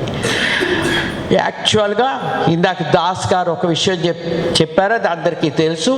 మొట్టమొదటి వారి ప్రియాంబుల్లో మొట్టమొదటి రాసిన రాజ్యాంగంలో సోషలిస్ట్, సెక్యులర్ అని పదాలు లేవు. అవి 1976లో ఎమెండ్ చేశారు. అసలు ఎందుకు ఎమెండ్ చేయవలసి వచ్చింది అని మనం ఒక్కసారి ఆలోచించినట్లయితే, ఎలాగైతే 1947లో భారతదేశంలో విభజన జరిగినప్పుడు, పాకిస్తాన్ విడిపోయినప్పుడు మత కలహాలు వచ్చి గాంధీ చాలా బాధపడిపోయి ఆ స్వాతంత్ర్య జెండా ఎగరేయడానికి రాలేదు. ఆయన ఒక దీనిలో కూర్చుని ఉపవాసం చేస్తున్నాడు. అలాగే 1970-71 ప్రాంతాల్లో భారతదేశంలో మత కలహాలు వచ్చాయి, హిందూ ముస్లిం కోట్లాట్లు వచ్చాయి. వచ్చినప్పుడు ముస్లింలు ఆవుల్ని చంపి విసిరేయడం, హిందువులు పందుల్ని చంపేసి విసిరేయడం, ఒకళ్ళనొకళ్ళు కొట్టుకున్నారు. మనకి స్వాతంత్ర్య రైతోత్సవం 1972లో దేశం అంతా చేస్తున్నారు. అప్పుడు గోరా గారు అంటే ఎందుకు అసలు ఈ సోషలిస్ట్, సెక్యులర్ అనే పదాలు ప్రియాంబుల్లోకి వచ్చాయి అంటే అందులో ఒక భాగం గోరా గారు చేసిన బీఫ్ అండ్ పోర్క్ ఫంక్షన్. సంతకం చేసి తినాలి. పోర్క్ కానీ బీఫ్ కానీ కొన్నది గవర్నమెంట్ స్టోర్స్ నుంచి, మేము తిన్నది చిన్న మన హోమియోపతి పిల్లంతా బీఫ్ పోర్క్ తీసుకుని నోట్లో పెట్టుకుని తిన్నాం. దానికి దేశమంతా వ్యతిరేకత వచ్చింది. వినోబా భావే దగ్గర నుంచి పెద్ద పెద్ద రాజకీయ నాయకుల దగ్గర నుంచి ఆర్ఎస్ఎస్ వాళ్ళైతే గోరా గారిని చంపివేస్తామని ఉత్తరాలు రాశారు, ఫోన్లు చేశారు. ఆ రోజు బీఫ్ అండ్ పోర్క్ ఫంక్షన్ కార్యక్రమం నిర్వహించడానికి మేము ఒప్పుకోము అని వ్యతిరేకించారు. చాలా విజయవాడలో ఉన్న ఒక ఆర్ఎస్ఎస్ వ్యక్తి గోరా గారి దగ్గరికి 15 రోజుల ముందు వచ్చి ఒక విషయం చెప్పారు. ఆయన, మీరు చెప్పింది ఆచరిస్తారు, మేము చెప్పింది ఆచరించము. నా స్నేహితులు, మేము ఆర్ఎస్ఎస్ మీటింగ్లకు వెళ్తున్నాము, నా స్నేహితులు చాలామంది బీఫ్ తింటారు ఢిల్లీ హోటల్లో అని చెప్పారు. మేమందరం చాలా చిన్నపిల్లం, నాకు అప్పుడు 23 ఏళ్ళు. కానీ ఆయన గోరాగారితో అంత బహిరంగంగా మాట్లాడితే ఆశ్చర్యం వేసింది. అందుకే నేను ఆ రోజు మీకు వ్యతిరేకంగా వచ్చే పాదయాత్రలో రావడం లేదు, నేను వెళ్ళిపోతున్నాను అని చెప్పాను. అయితే బాగా వ్యతిరేకత, ఇన్ని అసలు పేపర్లో ఏకి పారేస్తున్నారు ఒక పక్కన. ఆ టైంలో ఇందిరాగాంధీ యొక్క గొప్పతనం తెలిసింది. రాజ్యాంగానికి వ్యతిరేకంగా గోరా గారు చేస్తున్నారా అని ప్రశ్నించింది. కోర్టు జడ్జెస్ని పిలిచి, న్యాయవాదులను పిలిచాడితే ఎక్కడ ఎందుకంటే మన ఆ పదం లేదు, కానీ సెక్యులర్ భావాలు, కాన్స్టిట్యూషన్ పూర్తిగా సెక్యులర్ భావాల మీద ఉంది. అప్పుడు ముందు రోజు మాకేం తెలియదు, ముందు రోజు సాయంకాలం వరకు ఎలాగేం జరుగుతుంది మొన్న ఆ రోజు కార్యక్రమం. ఉదయం లేచేసరికి మొత్తం నాస్తిక్ కేంద్రం చుట్టూరా మిలిటరీ రిజర్వ్డ్ వాళ్ళందరూ ఉన్నారు.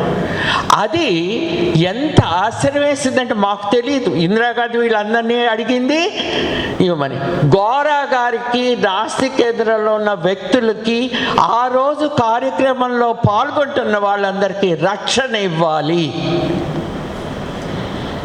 అలాగే మాకు నాస్తిక్ కేంద్రానికి సంబంధించిన వ్యక్తి అక్కడ నిలబడి ఎవరిని లోపలికి రానిస్తే వాళ్ళనే రానివ్వండి, మిగతా వాళ్ళని రానివ్వద్దు అన్నారు. ఎందుకని ఆర్ఎస్ఎస్ వాళ్ళు మాకు ఊళ్ళో నుంచి బెంచ్ సర్కిల్ వరకు పాదయాత్ర చేస్తారు, వాళ్ళు మా మీద పడాలని. దాన్ని పోలీసు వాళ్ళు వ్యతిరేకించారు, అసలు వెళ్ళడానికి వీల్లేదన్నారు. వాళ్ళు అక్కడి వరకు రానిచ్చి అరెస్ట్ చేశారు. దాని తదనంతరం ఎక్కడైతే హిందూ ముస్లిం ఇవి వస్తున్నాయి అని గోరా గారు ఇక్కడ బీఫ్ అండ్ పోక్ పెట్టారు, అలాగే ఈవీఆర్ దానికి గోరా గారు వెళ్ళారు. మెడ్రాస్లో చేశారు, గుడివాడలో చేశాము, తర్వాత విశాఖపట్నంలో పలుచోట్ల జరిగాయి ఇవన్నీ. అంటే అప్పుడు భావాన్ని మనం ప్రత్యక్షంగా కాకుండా పరోక్షంగా చెప్పితే దాన్ని చట్టపరంగా వ్యతిరేకించడానికి కానీ చేయడానికి కానీ అమలుపరచాలన్నా చాలా కష్టము అని చెప్పి కాన్స్టిట్యూషన్ ప్రియాంబిల్లో సోషలిస్ట్, సెక్యులరిస్ట్ అని పదాలు వచ్చాయి. సెక్యులరిజం అంటే ఏంటి? అసలు మతాతీతం, మతం అనేది వ్యక్తిగతం. సమరం గారు ఇవన్నీ మనకి చాలా క్లియర్గా చెప్పారు. ఈరోజు గోరా గారి జన్మదినం కాబట్టి ఆయన మొదటి నుంచి ఆయన జీవితం చెప్పాలంటే కొన్ని గంటలు కూడా చాలదు, కానీ కొన్ని ఎలా అయితే నేను బీఫ్ అండ్ పోర్క్ ఫంక్షన్ గురించి చెప్పానో అలాంటివి కొన్ని మీకు చెప్తాను. ఆయన చాలా సనాతన భావాలున్న కుటుంబంలో పుట్టిన వ్యక్తి. స్కూల్కి వెళితే కొంతమంది పిల్లలు నీ విడిగా వెనకాతలు కూర్చోపెట్టాడు. ఆ రోజు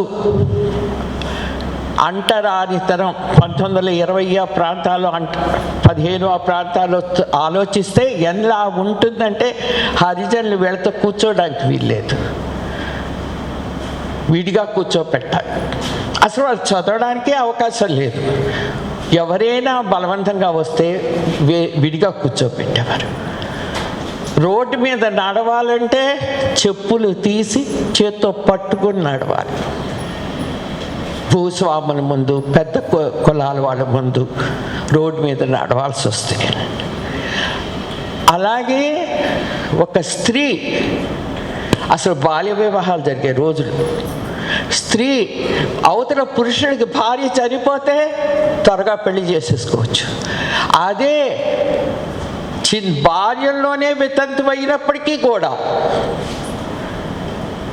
జుట్టు కత్తిరించి తెల్ల చీర కట్టించి గాజులు, మంగళసూత్రము, పువ్వులు అన్నిటికీ నిషిద్ధం.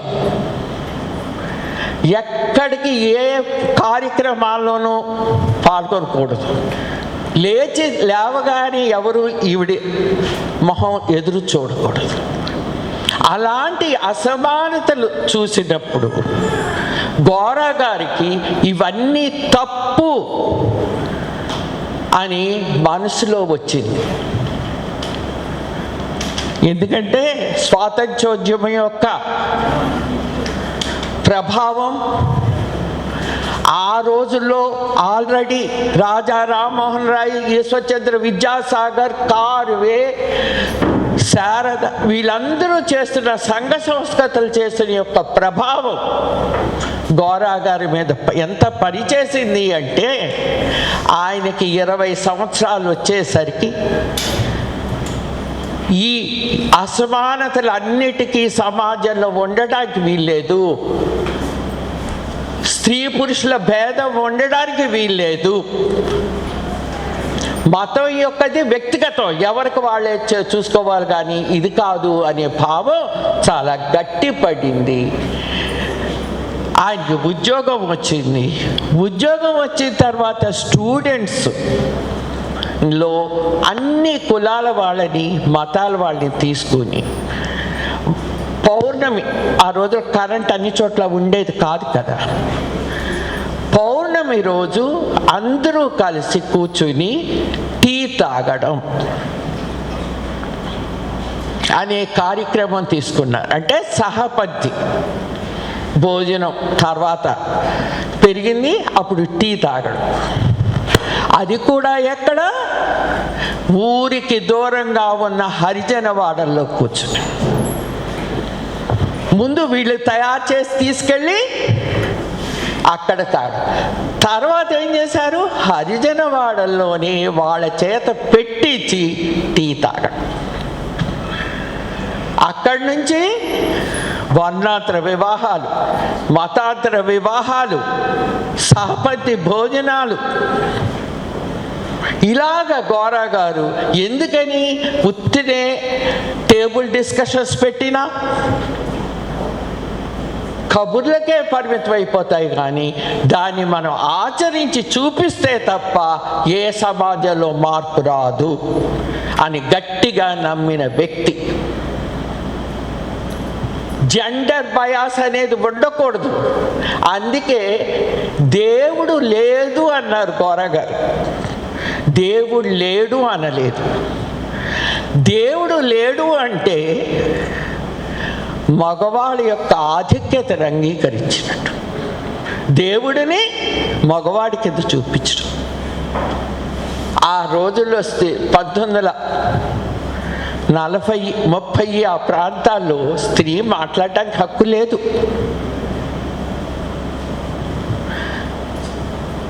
సరస్వతి గారిని పెళ్లి చేసుకున్నప్పుడు సరస్వతి గారికి 10 ఏళ్ళు, గోరా గారికి 19 ఏళ్ళ 20 ఏళ్ళు. కానీ నేను వివాహం చేసుకున్న ఆడపిల్లని స్వతంత్ర వ్యక్తిగా తయారు అంటే ఆచరించాలి ప్రతిదీ అనేది అది ప్రతి విషయంలోనూ ఆయన చూశారు. ప్రతిదీ తను కాపురం వచ్చిన దగ్గర నుంచి ప్రతి చిన్న విషయం డిస్కస్ చేసేవారు. తను నువ్వు కన్విన్స్ అవుతే, నువ్వు నమ్మితే ఈ పని చెయ్యి అనేవారు. అంటే స్వేచ్ఛ. సెక్యులరిజంలో ఏముంది? గౌరవప్రదమైన జీవితం, స్వేచ్ఛాయుత వాతావరణం ఉంది. అది గోరా గారు. ఏదైనా ఆ రోజు నుంచి మేము మనవలుగా పుట్టిన దగ్గర నుంచి మేము పెరిగిన దగ్గర నుంచి ప్రతి విషయం మేము గౌరా గారిని చూసాము, సరస్వతి గౌరా గారిని చూసాము. అంటే స్త్రీ పురుషుల భేదం ఉండకూడదు. అందుకే సరస్వతి గౌర గారికి అన్ని విషయాలు చెప్పేవారు. నమ్మితే నేను చెయ్యన్నారు. ప్రతి విషయం నమ్మారు. కాబట్టి ఏ స్త్రీ అయినా వైధవ్యం ప్రార్థిస్తే బొట్టు గాజులు అన్నీ తీసి దూరంగా అందరికీ ఉండవలసిన స్థితి ఉంది. కాబట్టి పెళ్ళైందనే గుర్తుకి పెట్టేవన్నీ తీసేసి, మగవాడికి పెళ్లి చేసుకుంటే ఏం ఉండదే, స్త్రీకి ఎందుకు ఉండాలి ఇవన్నీను? ఆ భర్త చనిపోతే అవన్నీ ఎందుకు తీసేయాలి అని సరస్వతి గారికి చెప్పి కన్విన్స్ అయ్యారు. ఎక్కడ సరస్వతి గౌరా గారికి ఒక పత్నిలాగా కళ్ళు మూసుకుని చేయలేదు. దానికి గౌరా గారు కూడా ఎక్కడ ఆస్కారం ఇవ్వలేదు. ప్రతి విషయం మా మనవలు పిల్లలకు మా అందరికి కూడా అలాగే, మీరు నమ్మండి, మీరు పూర్తిగా నమ్మిందే చెయ్యండి. ఎందుకు? ఆచరణ ముఖ్యం కాబట్టి. అలాగ సరస్వతి గౌర గారు బొట్టు గాజులు మంగళసూత్రం అన్నీ తీసేశారు. తర్వాత సరస్వతి గారు ఎంతమందికి ఆదర్శం అయ్యారు. స్త్రీల కోసం పనిచేసిన మల్లాది వెంకట సుబ్బమ్మ గారు, కొడాలి కమలమ్మ గారు, ఇలాంటి వాళ్ళందరూ మంగళసూత్రాలు బొట్టు అవన్నీ తీసేశారు. ఎందుకు ఉండాలి? స్త్రీని ఎందుకు విడిగా చూడాలి మగవాళ్ళ దగ్గర నుంచి? ఆ రకంగా గౌరా గారు ఏంటంటే ఎక్కడికక్కడే, నేను ఎంపవర్మెంట్స్ గురించి కానీ వీటి గురించి కానీ నేను ఇప్పుడు మాట్లాడను, ఎందుకంటే టైం చాలా అయిపోయింది. ఎక్కడికక్కడే చిన్న ఇంకా చెప్తాను. వివాహంలో కన్యాదానం చేయడం, మతపరమైనవన్నీ ఉండడం, స్త్రీని తక్కువగా చూడడం, ఇవన్నీ ఉన్నాయి. కాబట్టి ఆయన వ్యక్తిగతంగా చిన్న వయసులో నుంచి ఆలోచన వచ్చి పిల్లలు పెద్దవాళ్ళు అవుతూ ఉంటే తన ఆలోచనలో ఏం చేశారు? దండల మార్పిడి, ఎక్స్చేంజ్ ఆఫ్ గార్లెండ్స్. తర్వాత రిజిస్ట్రేషన్, మన స్వాతంత్ర్యం వచ్చిన తర్వాత స్పెషల్ మ్యారేజ్ యాక్ట్ అని ఉంది. అందులో కులం కానీ మతం కానీ రాయక్కర్లేదు. వీటికి ఏవి అక్కల, మనం భారతీయులం అయితే చాలు. ఎక్కడ ఉన్నాం, మన జన్మదినం, పుట్టిన తేదీ, ఎందుకంటే 18 ఏళ్ళు 21 ఏళ్ళు అని ఉన్నాయి కదా, ఇవి చూపించడం అంతే. అందుకే గౌరా గారు చేసిన కులాంతర మతాంతర వివాహాలు అవనివ్వండి, ఏ రకమైన డౌరీ, అగైనెస్ట్ డౌరీ సిస్టమ్ చేసినా, కట్నాలు లేని పెళ్లి చేసినా కూడా దండల మార్పిడి, తర్వాత స్పెషల్ మ్యారేజ్ ప్రకారమైంది. దీని నుంచి చూసుకున్నట్లయితే దేవదాసి సిస్టమ్, ఇంకా కళావంతులు దేవదాసులంటే వాళ్ళు దేవుడికి అంకితం ఇస్తారు. దేవకన్యల కింద నృత్యం అది ఇంకా కొంచెం స్టేటస్ ఉండేది. కానీ వెనకబడ్డ ప్రాంతాలలో జోగిని వ్యవస్థ ఎంత దారుణమంటే, ఆ గ్రామంలో ఏదైనా ఒక దుర్భిక్ష వస్తేనో, ఏదైనా ఒక సంఘటన జరిగితేనో ఒక ఆడపిల్లని అంకితం ఇవ్వాలి దేవతకి. మల్లమ్మ, ఎల్లమ్మ ఏముంటాయి, అలాగా చాలా దేవతలు ఉంటారు వాళ్ళకి. ఎలాంటి పిల్లలంటే నెలల పిల్లల్ని, 10 సంవత్సరాల పిల్లల్ని, 3 సంవత్సరాల పిల్లల్ని, ముక్కు మొహం తెలియని వాళ్ళని పిల్లల్ని అంకితం ఇవ్వడం. ఇచ్చాక వాళ్ళు మళ్ళీ పెళ్లి చేసుకోవడానికి వీల్లేదు. ఆ పిల్లల్ని ఎక్స్ప్లాయిట్ చేస్తారు. వాళ్ళు అట్టడుగు వర్గం నుంచి వచ్చిన వాళ్ళ పిల్లల్నే చేస్తారు. చేసేసరికి వాళ్ళకి స్టేటస్ లేదు. ఎప్పుడైతే వాళ్ళని ఎక్స్ప్లాయిట్ చేసిందో సొసైటీ, తర్వాత చనిపోయిన శవాన్ని తీసుకెళ్ళాలంటే దాని ముందు డ్యాన్స్ చేస్తూ వెళ్ళాలి, వాళ్ళ మీద చిల్లర విసురుతారు. అదే ఆదాయం. వాళ్ళు ఒక 25-30 సంవత్సరాలు వచ్చేసరికి ముసలి వాళ్ళలాగా జబ్బులతో ఉండేవారు. అలాంటి జోగిని వ్యవస్థని మార్చడానికి, వాళ్ళకి జీవో తీసుకొచ్చి ఆ రకంగా చేయకూడకుండా ఉండడానికి లవణం గారు, హేమలత గారు నిజామాబాద్లో చేశారు. అంటే మతపరంగా ఎలాగ ఎక్స్ప్లాయిట్ చేయబడింది సమాజం అనేది తెలుస్తుంది. అందులో ఆడవాళ్ళది.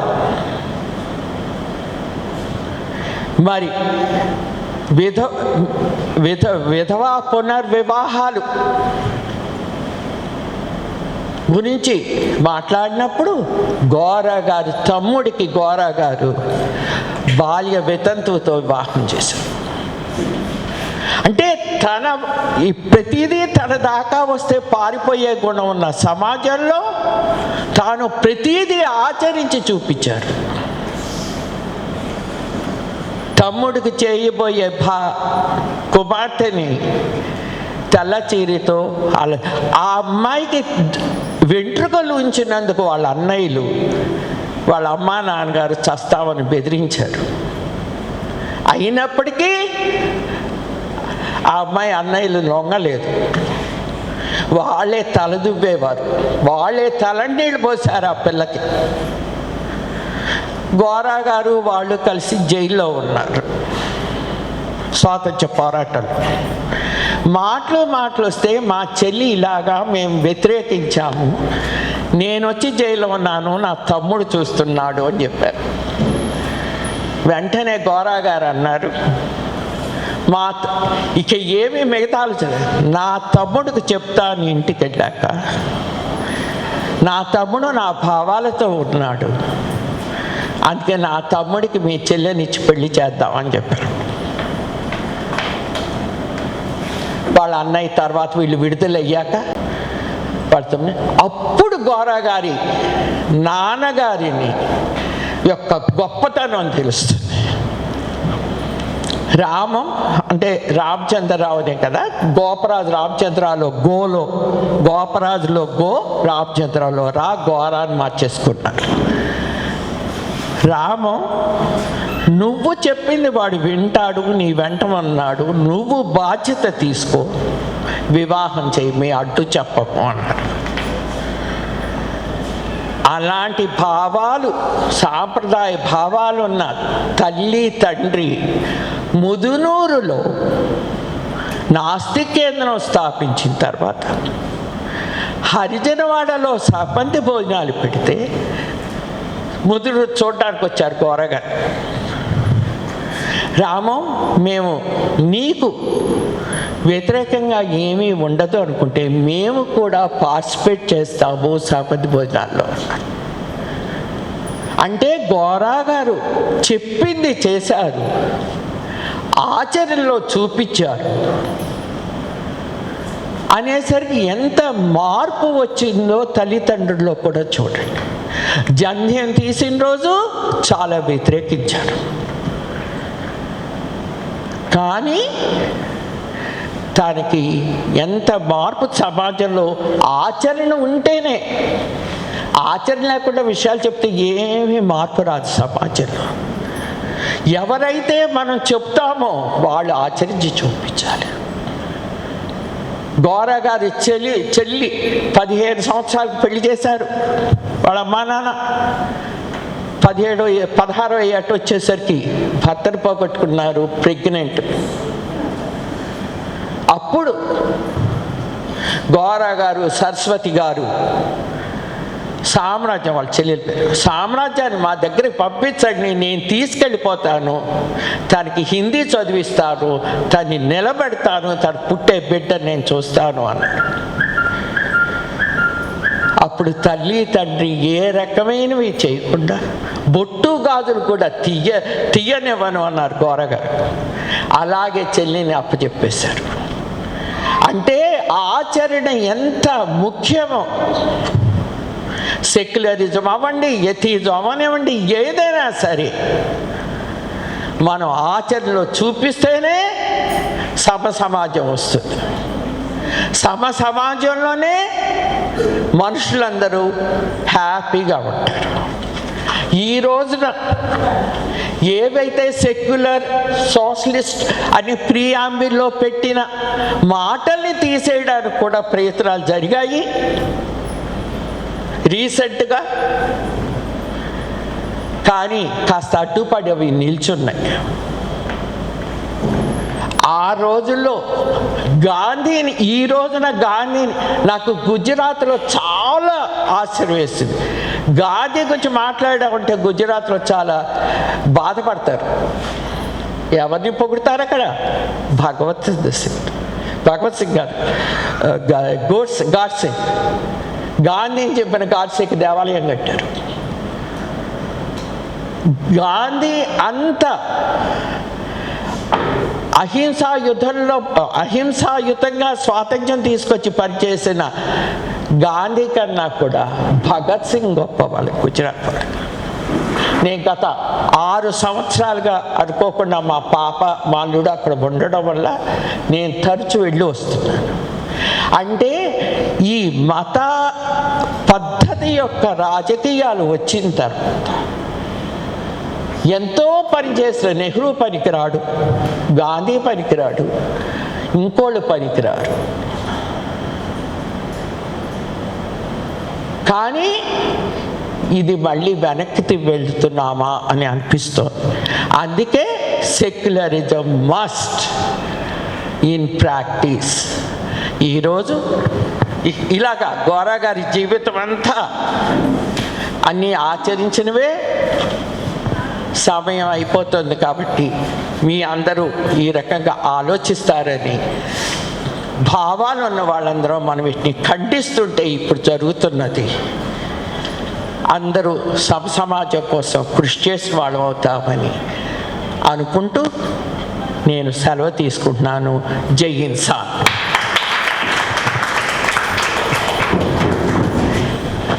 ఈరోజు గోరా గారి 123వ జయంతి సందర్భంగా మన దేశం సెక్యులర్ దేశం, మన సమాజం సెక్యులర్. 75 సంవత్సరాలైంది మన రాజ్యాంగాన్ని అమలుపరుచుకొని. ఈ 75 సంవత్సరాల్లో మళ్ళీ ఒక్కసారి మన దేశం యొక్క మన ఆచరణ ఏ రకంగా ఉంది, ఏ రకంగా పయనిస్తున్నాము అనే ఉద్దేశంతో గోరా గారి 123వ జయంతి సందర్భంలో మనం పెట్టుకున్న ఈ సెక్యులర్ సిస్టమ్, సెక్యులర్ వాల్యూస్ గురించి డాక్టర్ సమణం గారు, దాంతో చెనిపాటి విద్య గారు పార్లమెంట్ మెంబర్గా పార్లమెంటులో ఏ రకంగా స్ట్రెంగ్థనింగ్ ది సెక్యులర్ వాల్యూస్ గురించి కృషి చేశారు రశ్మి గారు తెలియజేశారు. అలాగే సకల్ గారు కూడా గోరా గారి జీవితంలో ఈ సెక్యులర్ వాల్యూస్ని ప్రాక్టికల్గా ఆచరణాత్మకంగా చేశారు. గోరా గారు కూడా ఎప్పుడు చెప్తారు, ఏదైనా సరే చెప్పింది చేయడం, చేసింది చెప్పడం అన్నది ముఖ్యము.